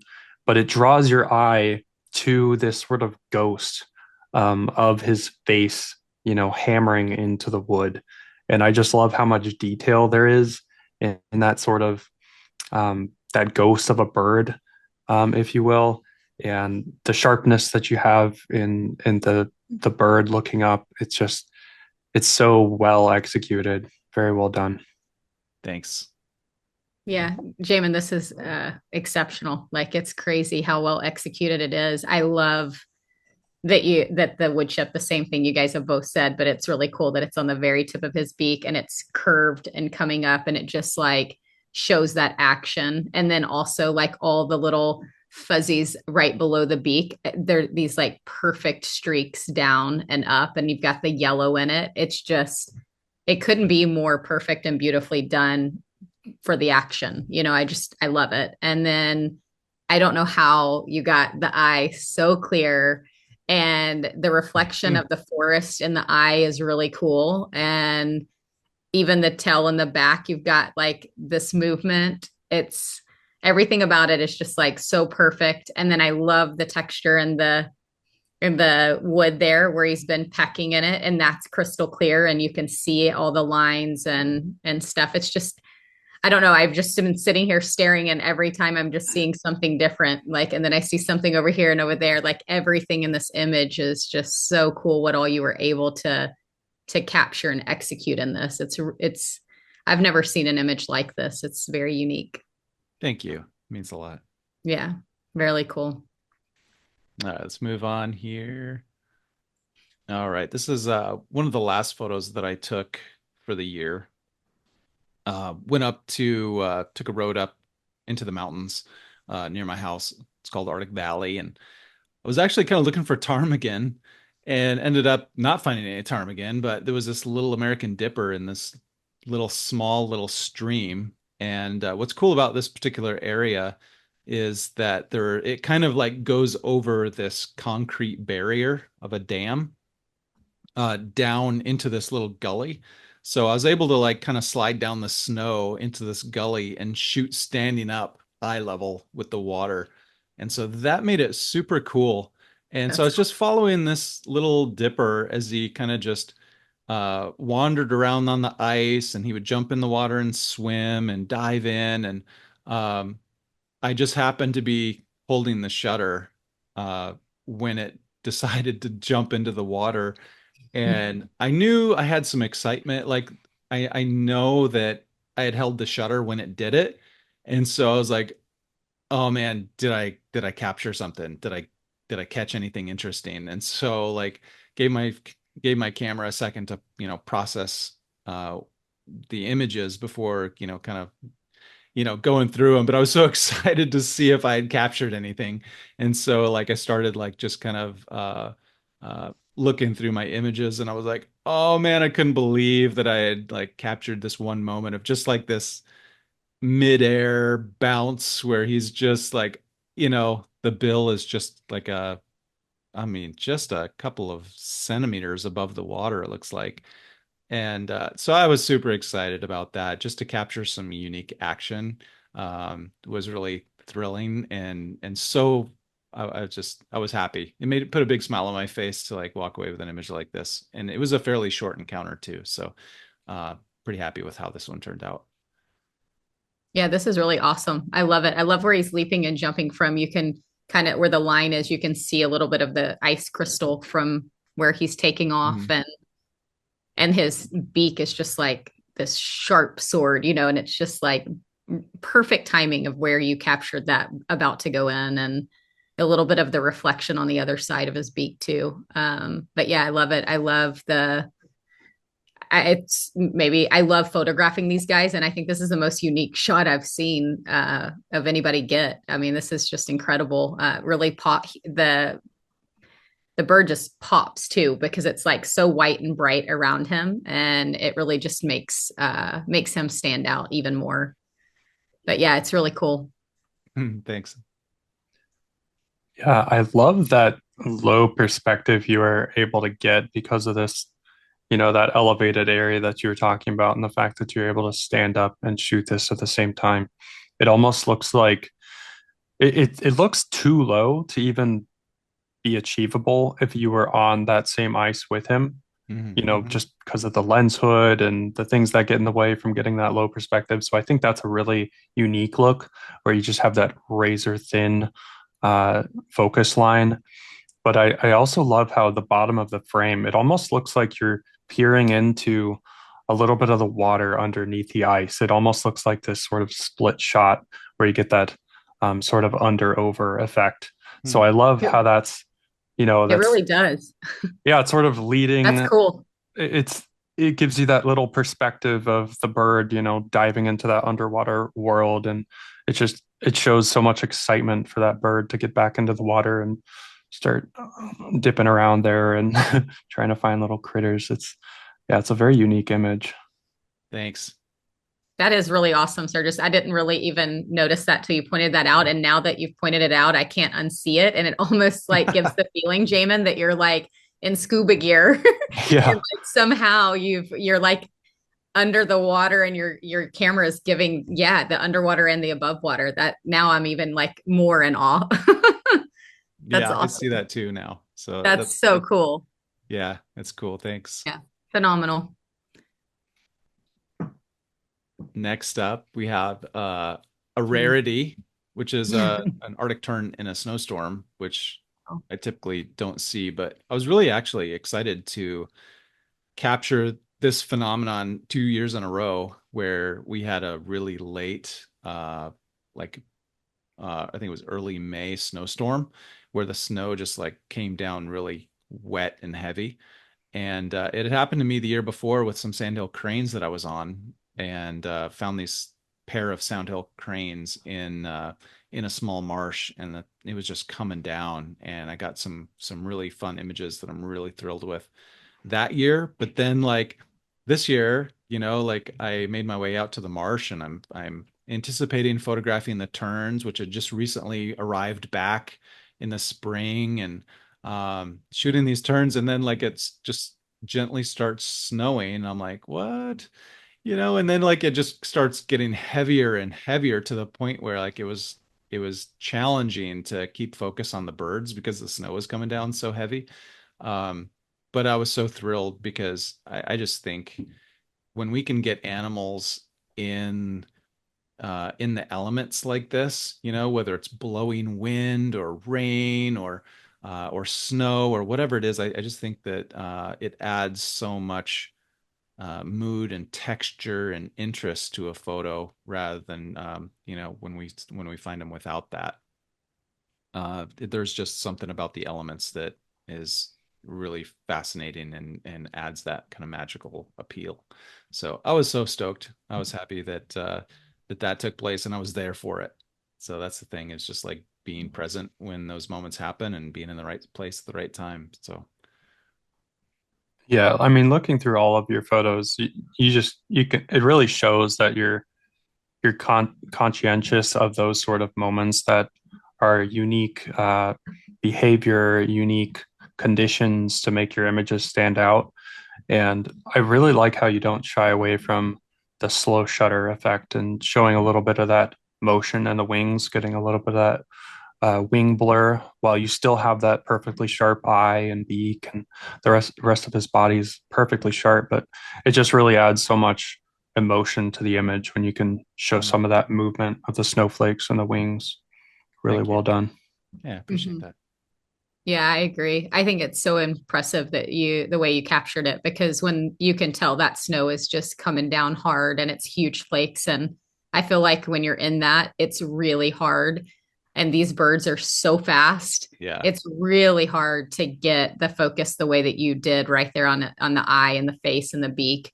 And then also to be able to get the motion blur in the wings. Like it's just perfectly executed. And it's very hard to do when it's the snow's coming down like that. Yeah. But yeah, the snow just it makes this whole scene magical, and it's just cool. It's a very cool image. Thanks, I guys. love it.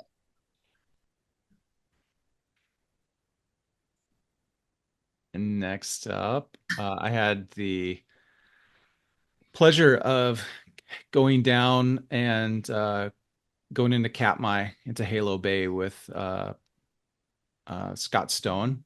He's got some bear camps that they do, and Cassie was down there for this one.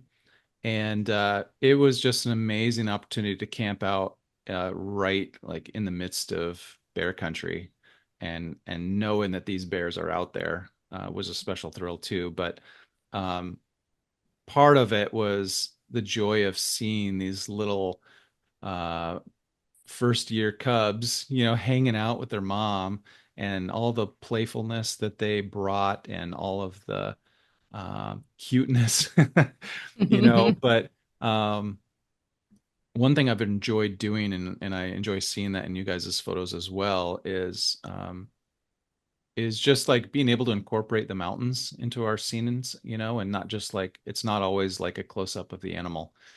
Uh, I love the opportunity to have more scenic type of photos where we're incorporating the mountains, like Sergius's ram, with the mountains behind it, and Cassie, you had one with the bear and the mountains behind it too. And so I think the mountains are like a really special thing, and that's one thing that's always kind of called to me, and what makes Alaska home for me is the mountains. No matter where I go, whether it's Homer or Denali National Park or right here in Eagle River, uh, we're surrounded by mountains, and I love that, and I love incorporating that into my photography as you guys do as well.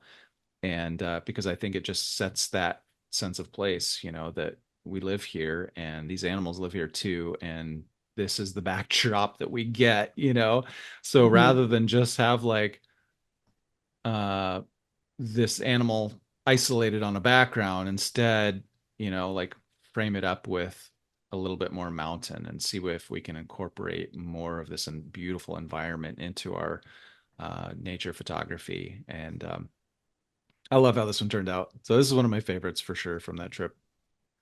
Yeah, I can see why. I mean, this, as soon as you put that up, this image just makes me smile so big, makes me happy. It definitely is an image that I think elicits like happiness in people when they see it. And I do agree with you. Bear Camp had the most incredible backdrops every direction you looked. I love how in this image you were able to capture the snow-capped mountains so perfectly. And you have just the beautiful soft grass that this little one's standing in. But it's just so cool how the cubs just got the little paw up, like it's just looking over at, brother bear, whispering a secret or saying something snarky, who knows? But it is like just the cutest. And you even captured the light in the eye, how the light in both of his eyes are just sparkling. So it's cute. It's one of those that just, I want to have it up on the wall, and it's going to make me happy every day. Definitely. Likewise, I feel so much joy looking at this image. I think you composed it perfectly with, the bear against the darker side of the mountain. He just really pops against that darker mountainside. I love your use of shallow depth of field here. I know some people would be tempted to stop down and try to get more detail in the mountains, but then you start getting a little bit more clutter in your foreground. And I think what you did here was it was absolutely the right call. It just gives you that really nice, soft, beautiful look. And that Rembrandt type lighting on him is just pretty magical. Really well executed. Definitely jealous of this one. Thanks, guys. Thank you. I Good, Jamie. appreciate it. Yeah, just one point real quick. I think you guys both said, and I think it would be just worth mentioning here is when we can bring out emotions in people through our work.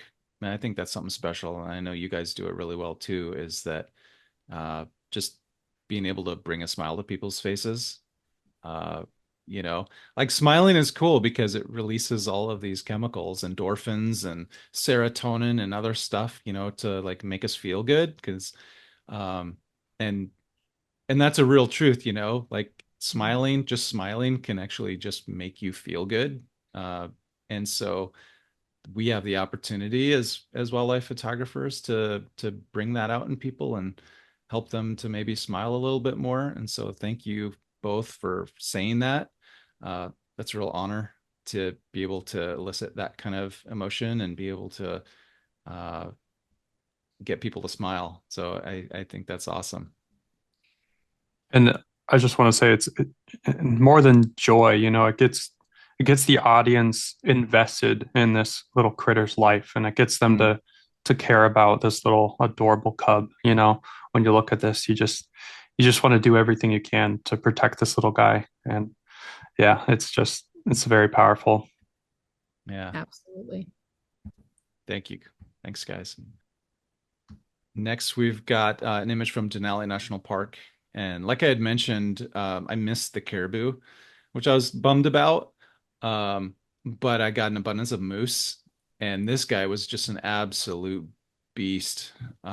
Just one of the biggest moose I think I've ever photographed. 5 brow tines on each side. And just like such a huge bull. And there was a smaller bull that was kind of hanging around, and he kind of ran him off, and it was just like asserting his dominance over the situation and over this cow, just basically saying like, she's mine, back off, you don't have a chance. And so him just like standing here, um just like king of the king of the tundra, like undisputed heavyweight champion of the tundra. uh yeah, he was awesome. And you can see in this like the red foliage and everything. And I think this was like several days into it, which uh I got up there around like I think it was September 6th, and there was like this peak foliage where everything was just bright, brilliant reds and oranges. And within several days it had already started to fall off and fade away. And so you can see some of the bare branches in this where some of the colors already fading. But it's so stunning up there during this time of year. And so I was excited to get this pair in this beautiful color. And I liked this composition because it shows some of the cow in there, and that's not the focus. But it gives context to like what this guy is doing, and like what the important thing to him right now is her. And that's kind of like, what he's going for in this moment during the rut. So I like this one for several reasons. Oh yeah, I can see why. Your use of foreground here is just stellar. I mean, I've shot in this area and I know how often people just line up on the road and shoot from that high perspective, but Yeah. it is restricted, so you can't get too experimental and walk around in that tundra. But the fact that you're able to get down just a little bit lower, close to the roadside, and get that beautiful foreground, I think just really makes this image. And for you to have the cow in there that he's protecting, it's really powerful. Thank you. Yeah, this is really awesome, Jamin. I love that you included the cow in there, and because of the look on his face of like, back off, this is my lady. It's really cool. So I definitely love that she's in it. It goes along with that kind of look that she's given the other moose just to back off. And then it's just the most impressive, massive rack. So just a beautiful, beautiful bull. And of course, the vibrant colors. And like Sir just said, you just did an excellent job of getting that blurred out in the foreground. It's beautiful. It's stunning. Thank you so much. That's Sir's made a good point about like shooting from the road. And because there are restrictions in Denali National Park, like especially in this area where this is a really well, they mark it off for the moose rut, right? And this is Mhm. like before the Savage River and everything. And so there are restrictions on getting out into the tundra. You're supposed to shoot from the road, and they'll really get after you for getting off the road in this area. And so your options are really limited. So most people just kind of shoot from the road and shoot down on the animals. Um, but if you just kind of get off the side of the road just a little bit and like crouch down or sit down on the side of the road where you're not in the tundra, you're still like technically on the road. You're just like kind of like getting down, and it really opens up to get more on their level and to kind of get some of that foreground. So that's kind of what I did, is ended up just kind of like sitting down on the side of the road just down a little bit from where the pavement was, and it allows you to kind of get more kind of nestled into the environment a bit more. So yeah. I love that Yeah. you did that. And when you're with those groups of people, it's always tempting to just stick with them and, do what everyone else is doing. But I really appreciate your enthusiasm when it comes to getting something a little bit different and getting more creative. So to step off and get this unique perspective, I think is really powerful. Yeah, thanks. It's Yeah. beautiful. All right. Next up, I also had opportunity last year for burrowing owl. I went down in October to Arizona with my wife, and we went down to a conference down there. And I had a couple of days just to explore a little bit. I incorporated that into my trip, and so I brought my camera and everything, and had found where some burrowing owls were. Just like a 10-minute car ride over to a college. And so on the college grounds, there was a roped off section for burrowing owls, and the college has a dedicated department that kind of studies their behavior, and they watch out for the owls and everything. And so one night I went over there and just kind of wandered around looking around, and these birds were a little bit more shy and didn't want to stay close for me, or allow me to get a more of a closer shot, although I got a few that I was happy with, where I was able to get a little bit closer. But I love this photo of this, like, I don't know, the look on this guy's face was just so funny to me, so comical. He's just like popping up, just like, who are you and what are you doing here? And so um I saw him get up there, and so I framed it up, and I saw some color there on the other side of him, and so I wanted to kind of incorporate that into it too. So just kind of thinking about my composition here and what I wanted it to look like, and kind of shooting a little bit more into the sun, and so that's where that color there is coming from, and I got just a little bit of rim light. It's kind of like rim side light on the owl. But it was so fun, and I was so excited just to be able to have a few hours to spend with these birds that I don't usually see and experience. Was super fun, and to be able to come away with some images too I was really happy with that. Yeah, that the look on that owl's face is just hilarious. I mean, you just got to wonder what's going through his little mind. But yeah, I just love that little splash of color that you included in the foreground there. Just stunning colors. I love the minimalism here, where it's like just basically low key dark all around, except for the little rim light hitting his right side and being able to bring out his eyes in post. I think that was an awesome decision there. And yeah, just beautifully composed. Well done. Thank you. Yeah, this is really cool. Talk about another one that, makes people smile and laugh. Like it's just like you can't look at that crazy look and not giggle a little bit. So I think it's definitely one of those images that makes people have emotion when they see it. So that's really cool. And I love that also just says very minimalistic. It's also very kind of abstract too, the way that it is. And you can kind of stare at this and almost see things that aren't there, but you can start imagining what's in the background. Like, you kind of break through right there to the right before that light. And it almost looks like city lights, from a city in the background. And that just bright orange is just beautiful. But yeah, there's a lot of different things that you can start wondering. It's just so abstract. I could just sit here and stare at this for a while. I love it. No, thank you. It's really cool. Thanks a lot. Appreciate it, guys. Well, next up, another doll sheep.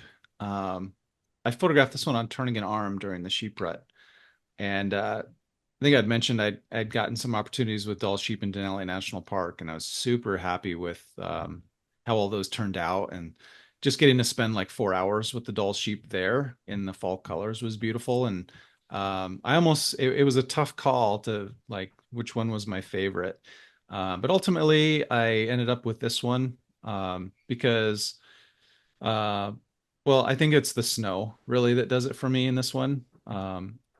as I mentioned before, I love being able to incorporate the elements into it, and when that happens and things come together like that, like it's for me it's impactful. And so like including the snow in this one um was fun. And this guy was after a ewe that was nearby, and I had to shoot up a little bit. I couldn't quite get up to his level.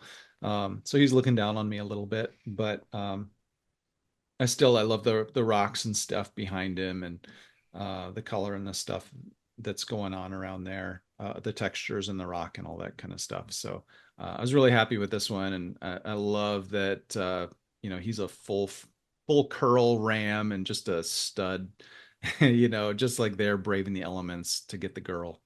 So I really enjoyed this one, and just a beautiful moment, that I'm out there freezing my fingers off uh, just to get this shot. So pretty happy with it.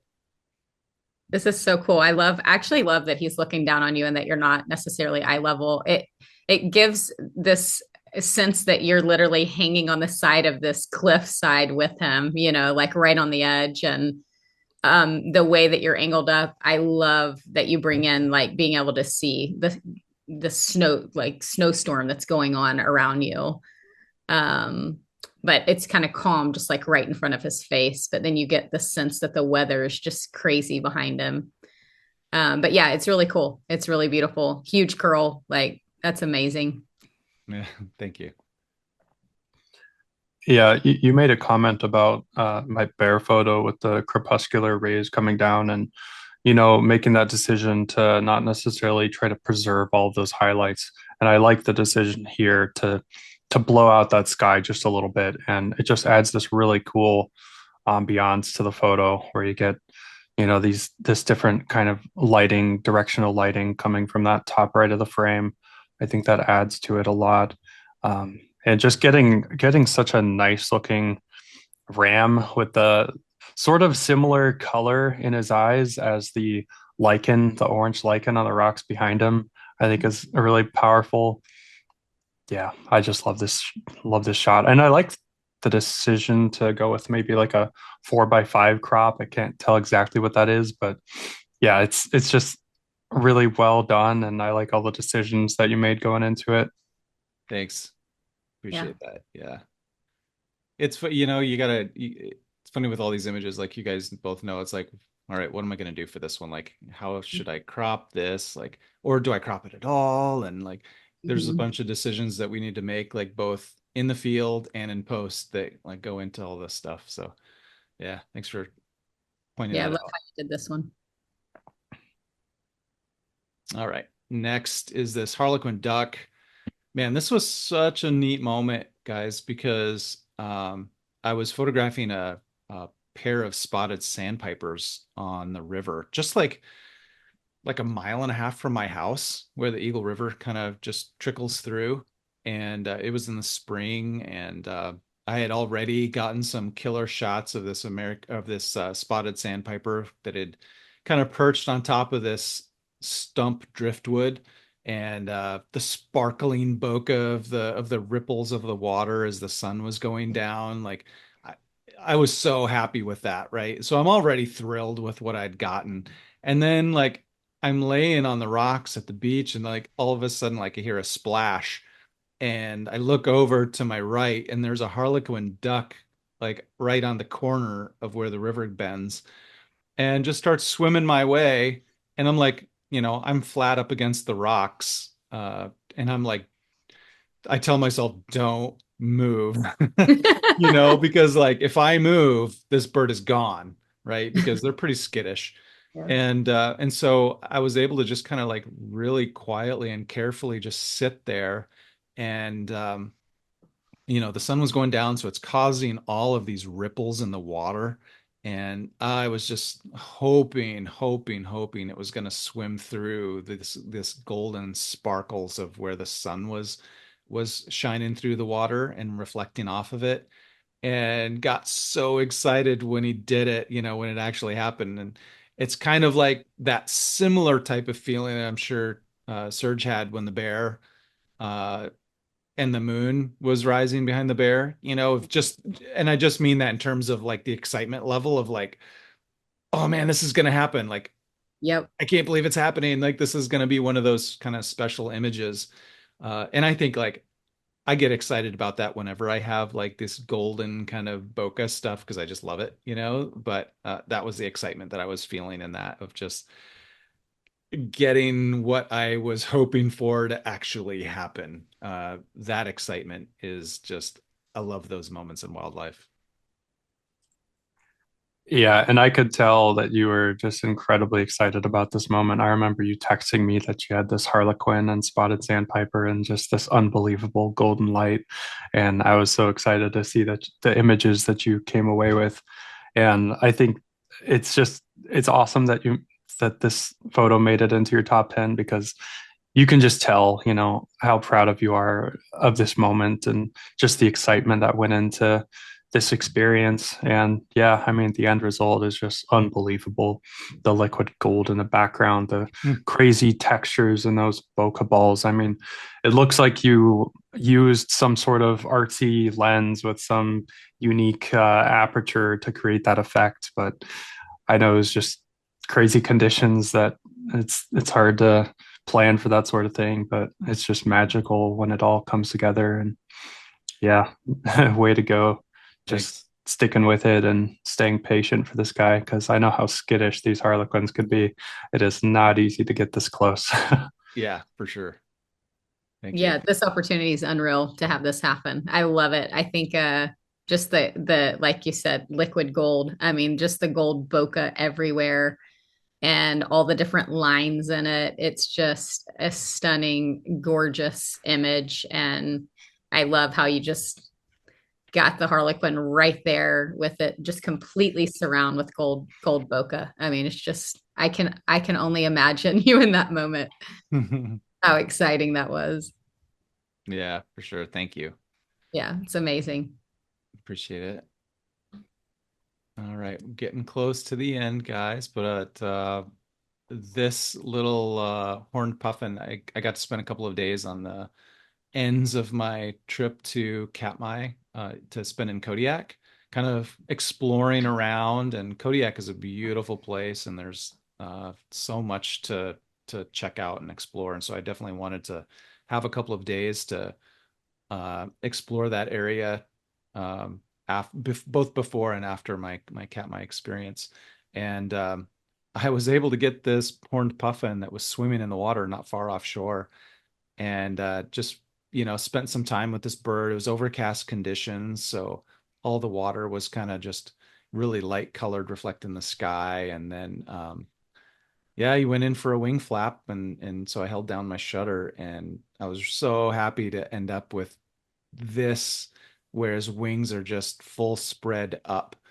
And so happy with how this one turned out, and so excited because it made it into my top 10 just because like I don't get to photograph puffins very often. And so coming away with a shot like this was made me really happy. And yeah, anyway, I loved getting this experience, and coming away with this image made me super grateful.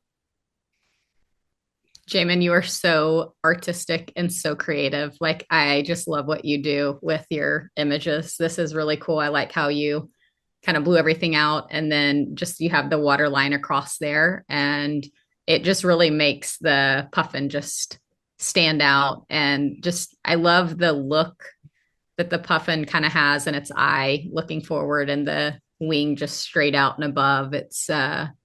I mean, this is definitely a unique puffin image. I haven't seen one like it, and it's really cool. I love it. Thank you. Really cool. Very exceptional. Yeah, I mean, as someone that does get the opportunity to photograph these puffins quite often, I would definitely be thrilled with an image like this. I'm definitely jealous of this minimalist composition that you came away with. And for you to have the opportunity to shoot it from the beach and get this close is Yeah. pretty unreal. That's something that definitely does not happen very often.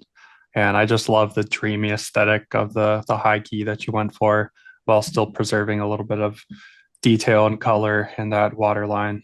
Just very well executed. Thank you. Yeah, really well done. Thanks, guys. Appreciate that. All right, you guys ready for my last one? Yes. All right, drum roll, please. Have no idea what it's gonna be. Oh snap! Whoa. Yeah, so just another one from Halo Bay there in Katmai, and we just had this one night, this one evening where the sun, like I don't even think there was a cloud in the sky.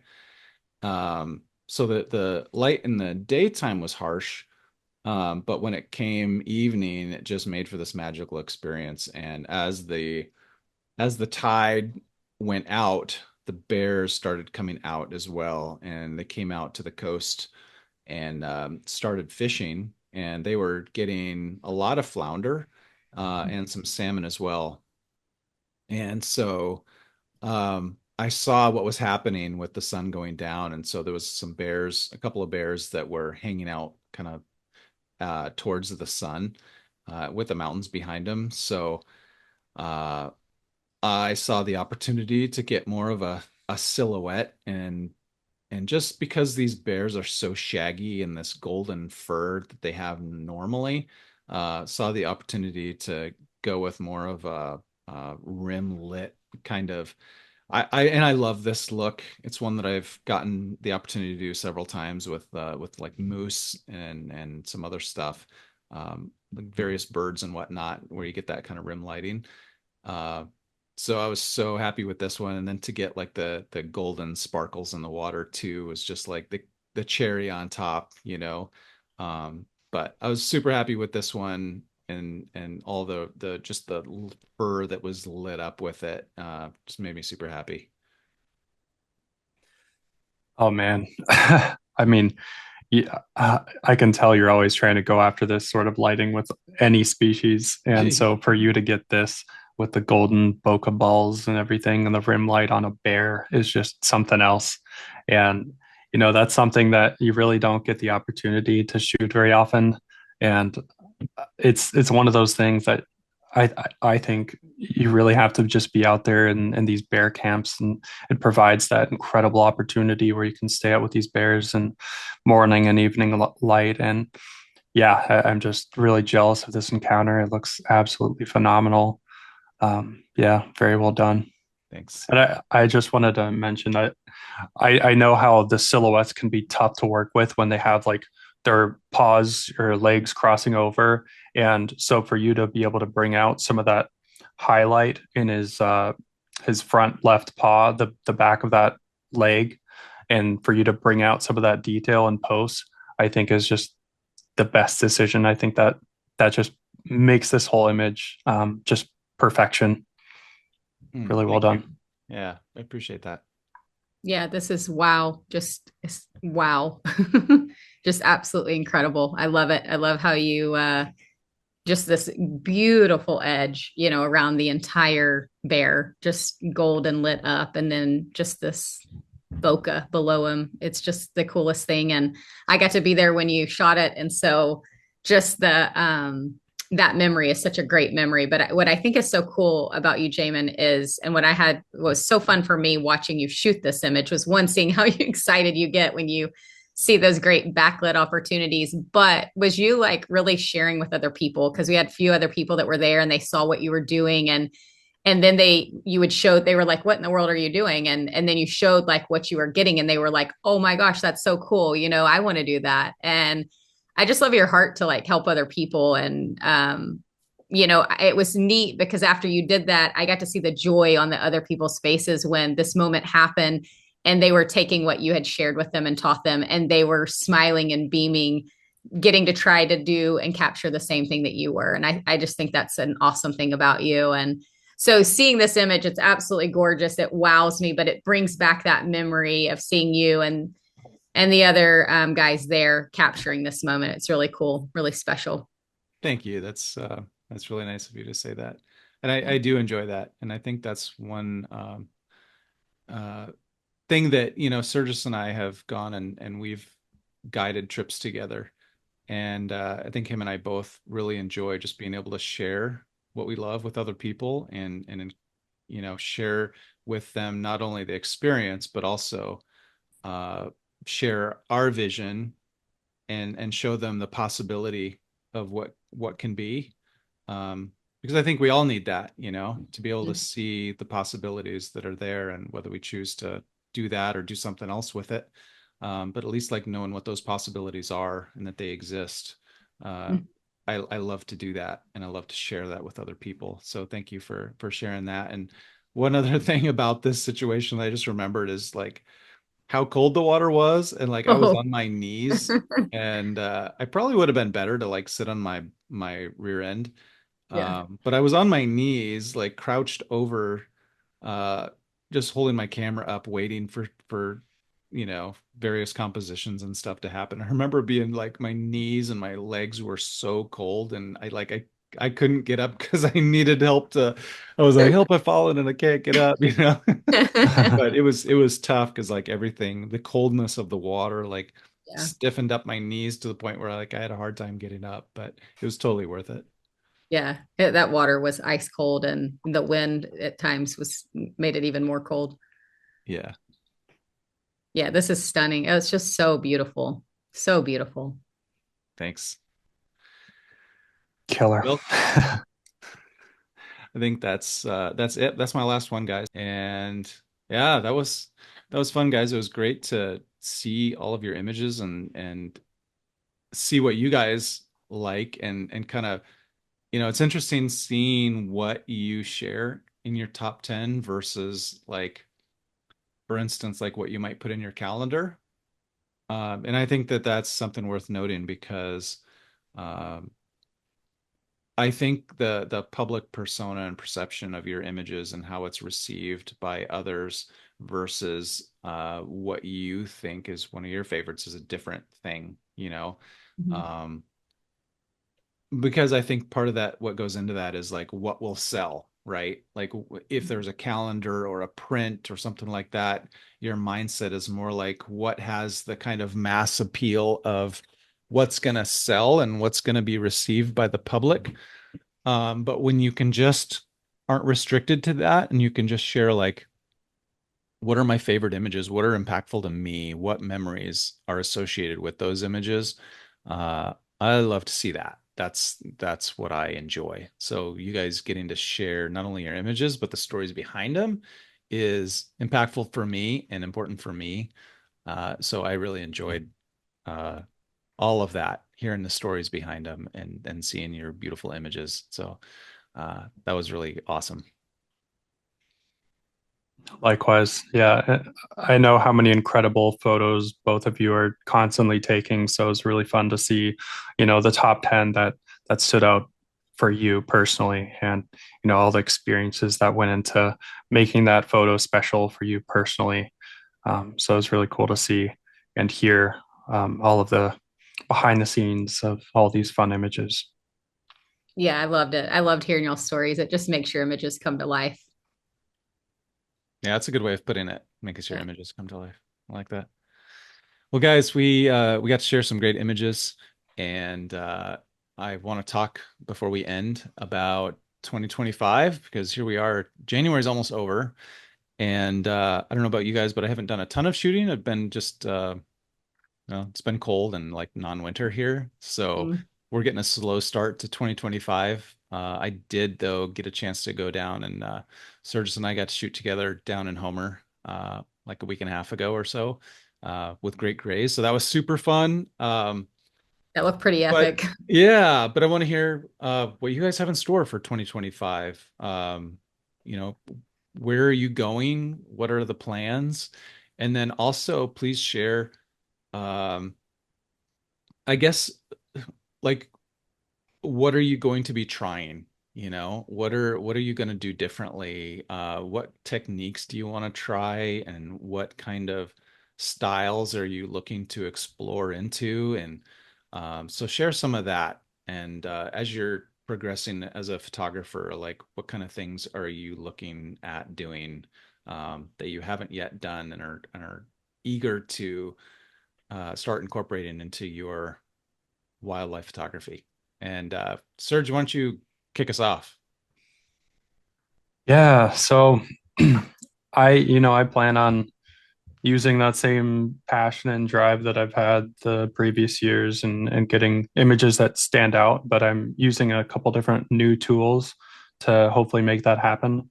And in order to do that, which is essentially just trying to create interesting environmental portraits using camera traps.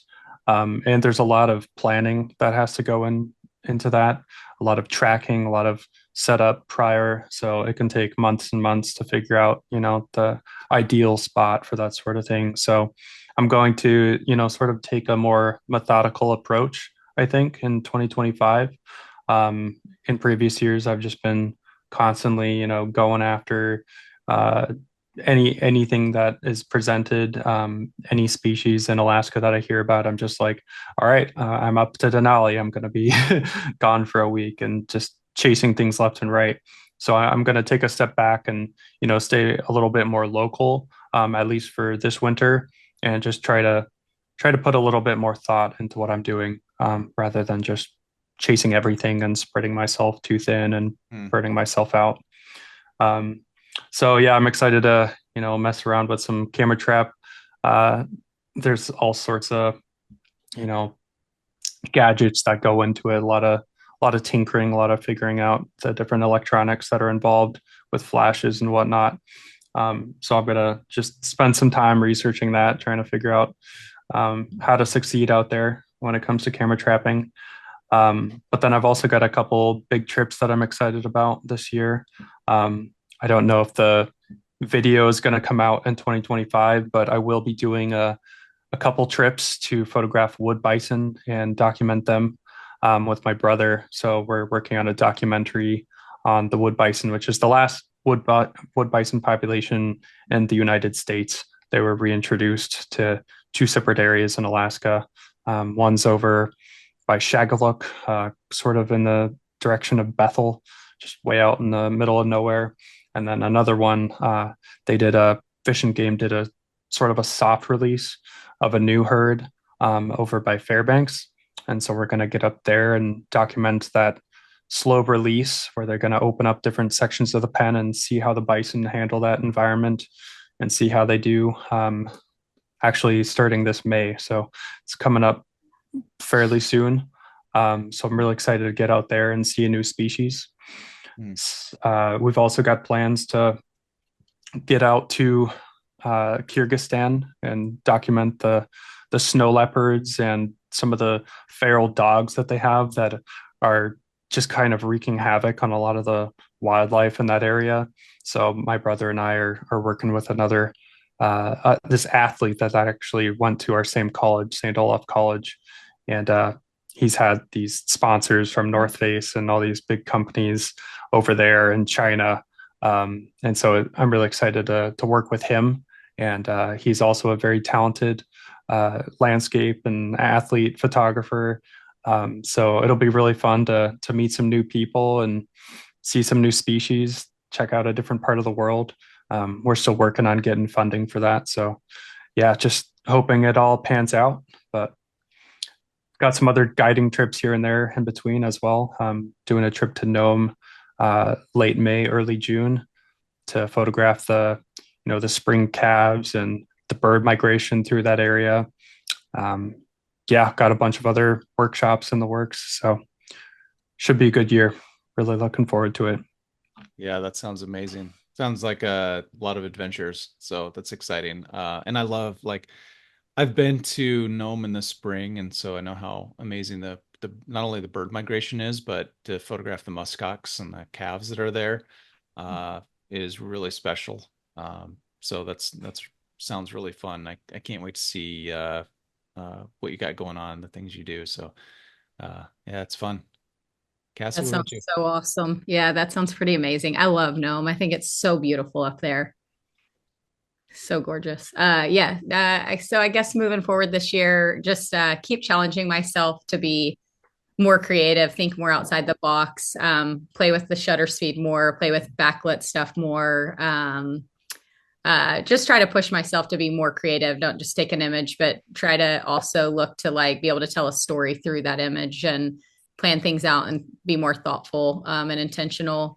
and maybe also push myself to experiment with different lenses. I tend to have my go-to lenses that I'm so comfortable with and I love, but I'd love to push myself to use more wide angle, get the environment more.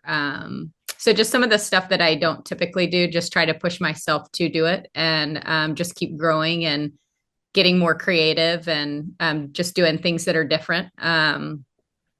You guys super inspire me to do that because you guys are super creative and constantly just being very artistic and creative with what you guys do. And so your stuff's very inspiring and motivating to think differently and shoot differently.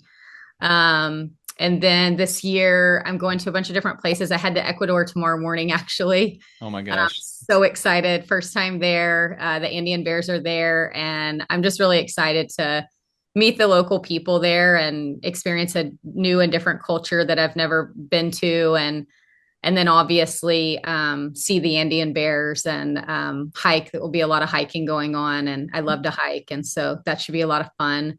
But looking forward to that trip. And then we'll be going to Patagonia and Indonesia and Japan. And I'll be going back to Africa several times. And I'm just really looking forward to it.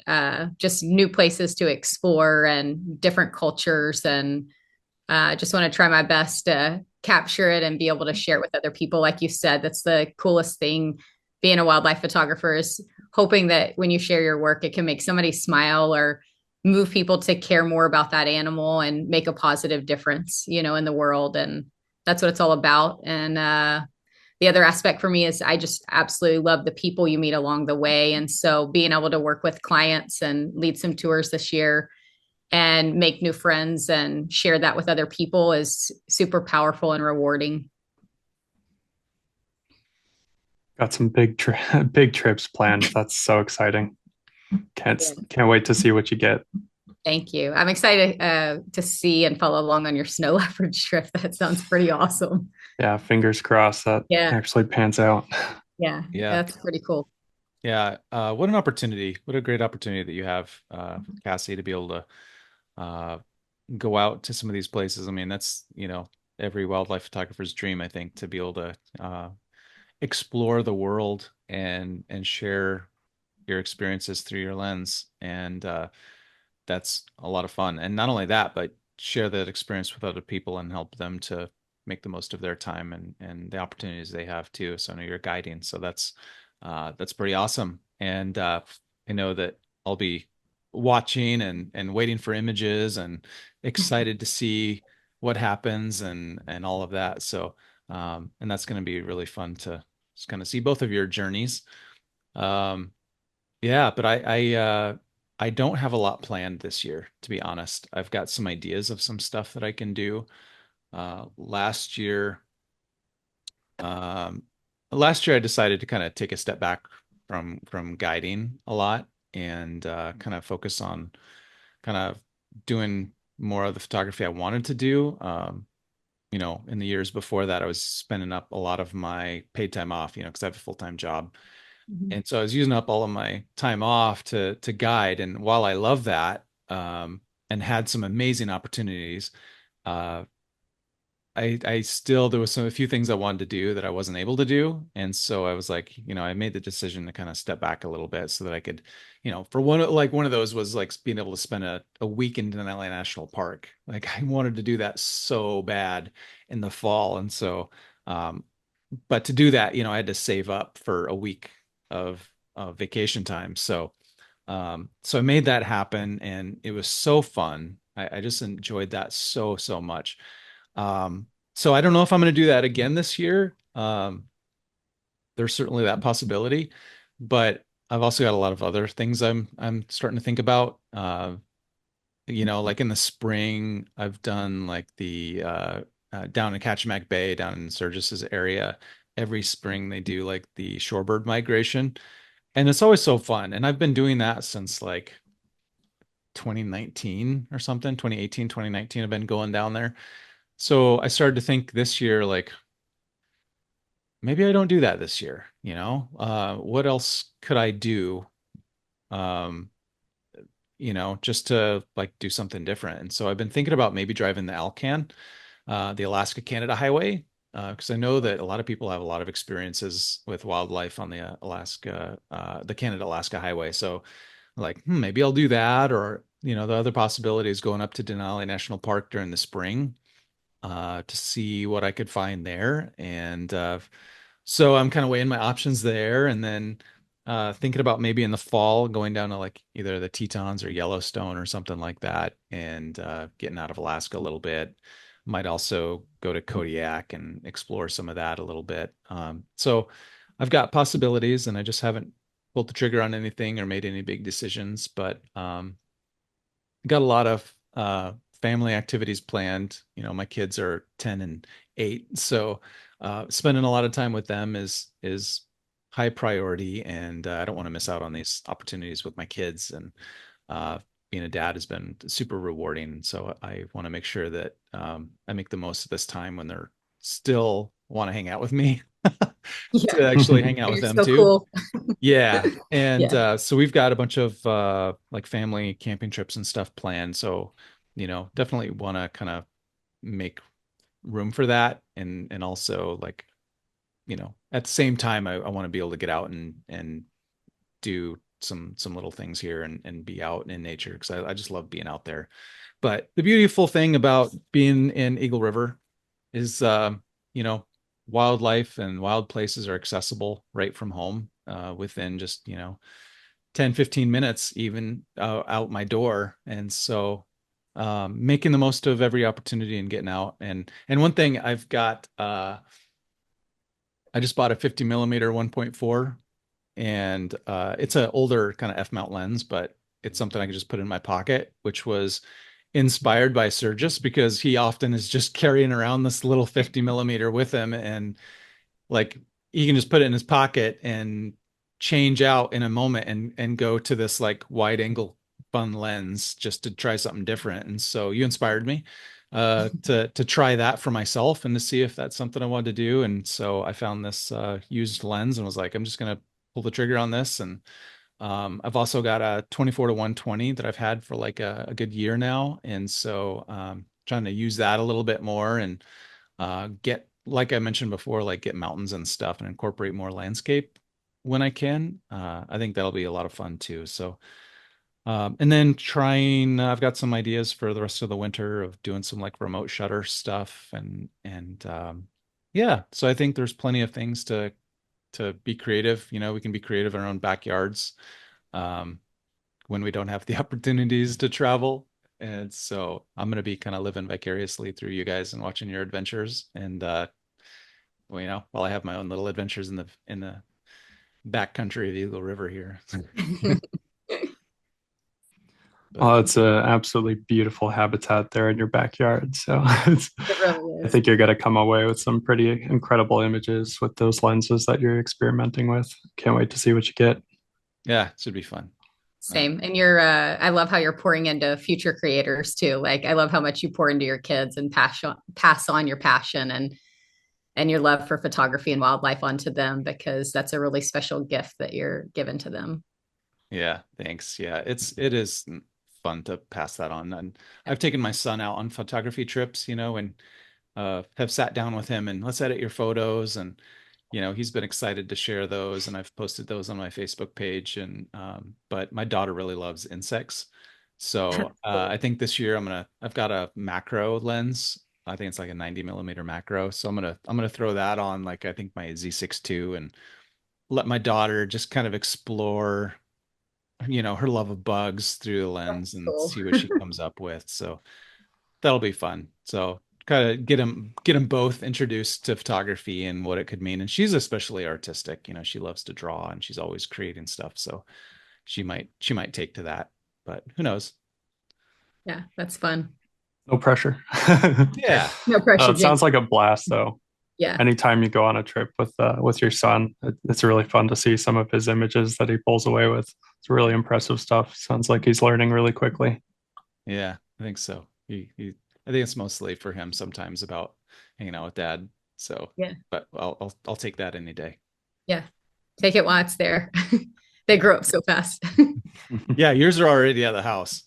Yeah, empty nester. They just both moved out at the same time. About broke my mama heart, but I'm Oh, happy for them. They're yeah, doing really well. They're very happy and doing really good. that's great. Yeah. Yeah. But man, they grow up fast. I can't believe I have a daughter that's 21 and a son that's 18. I feel like mine were just your kids' ages the other day. It's crazy how fast they grow. I know. That's wild. Yeah. Yeah.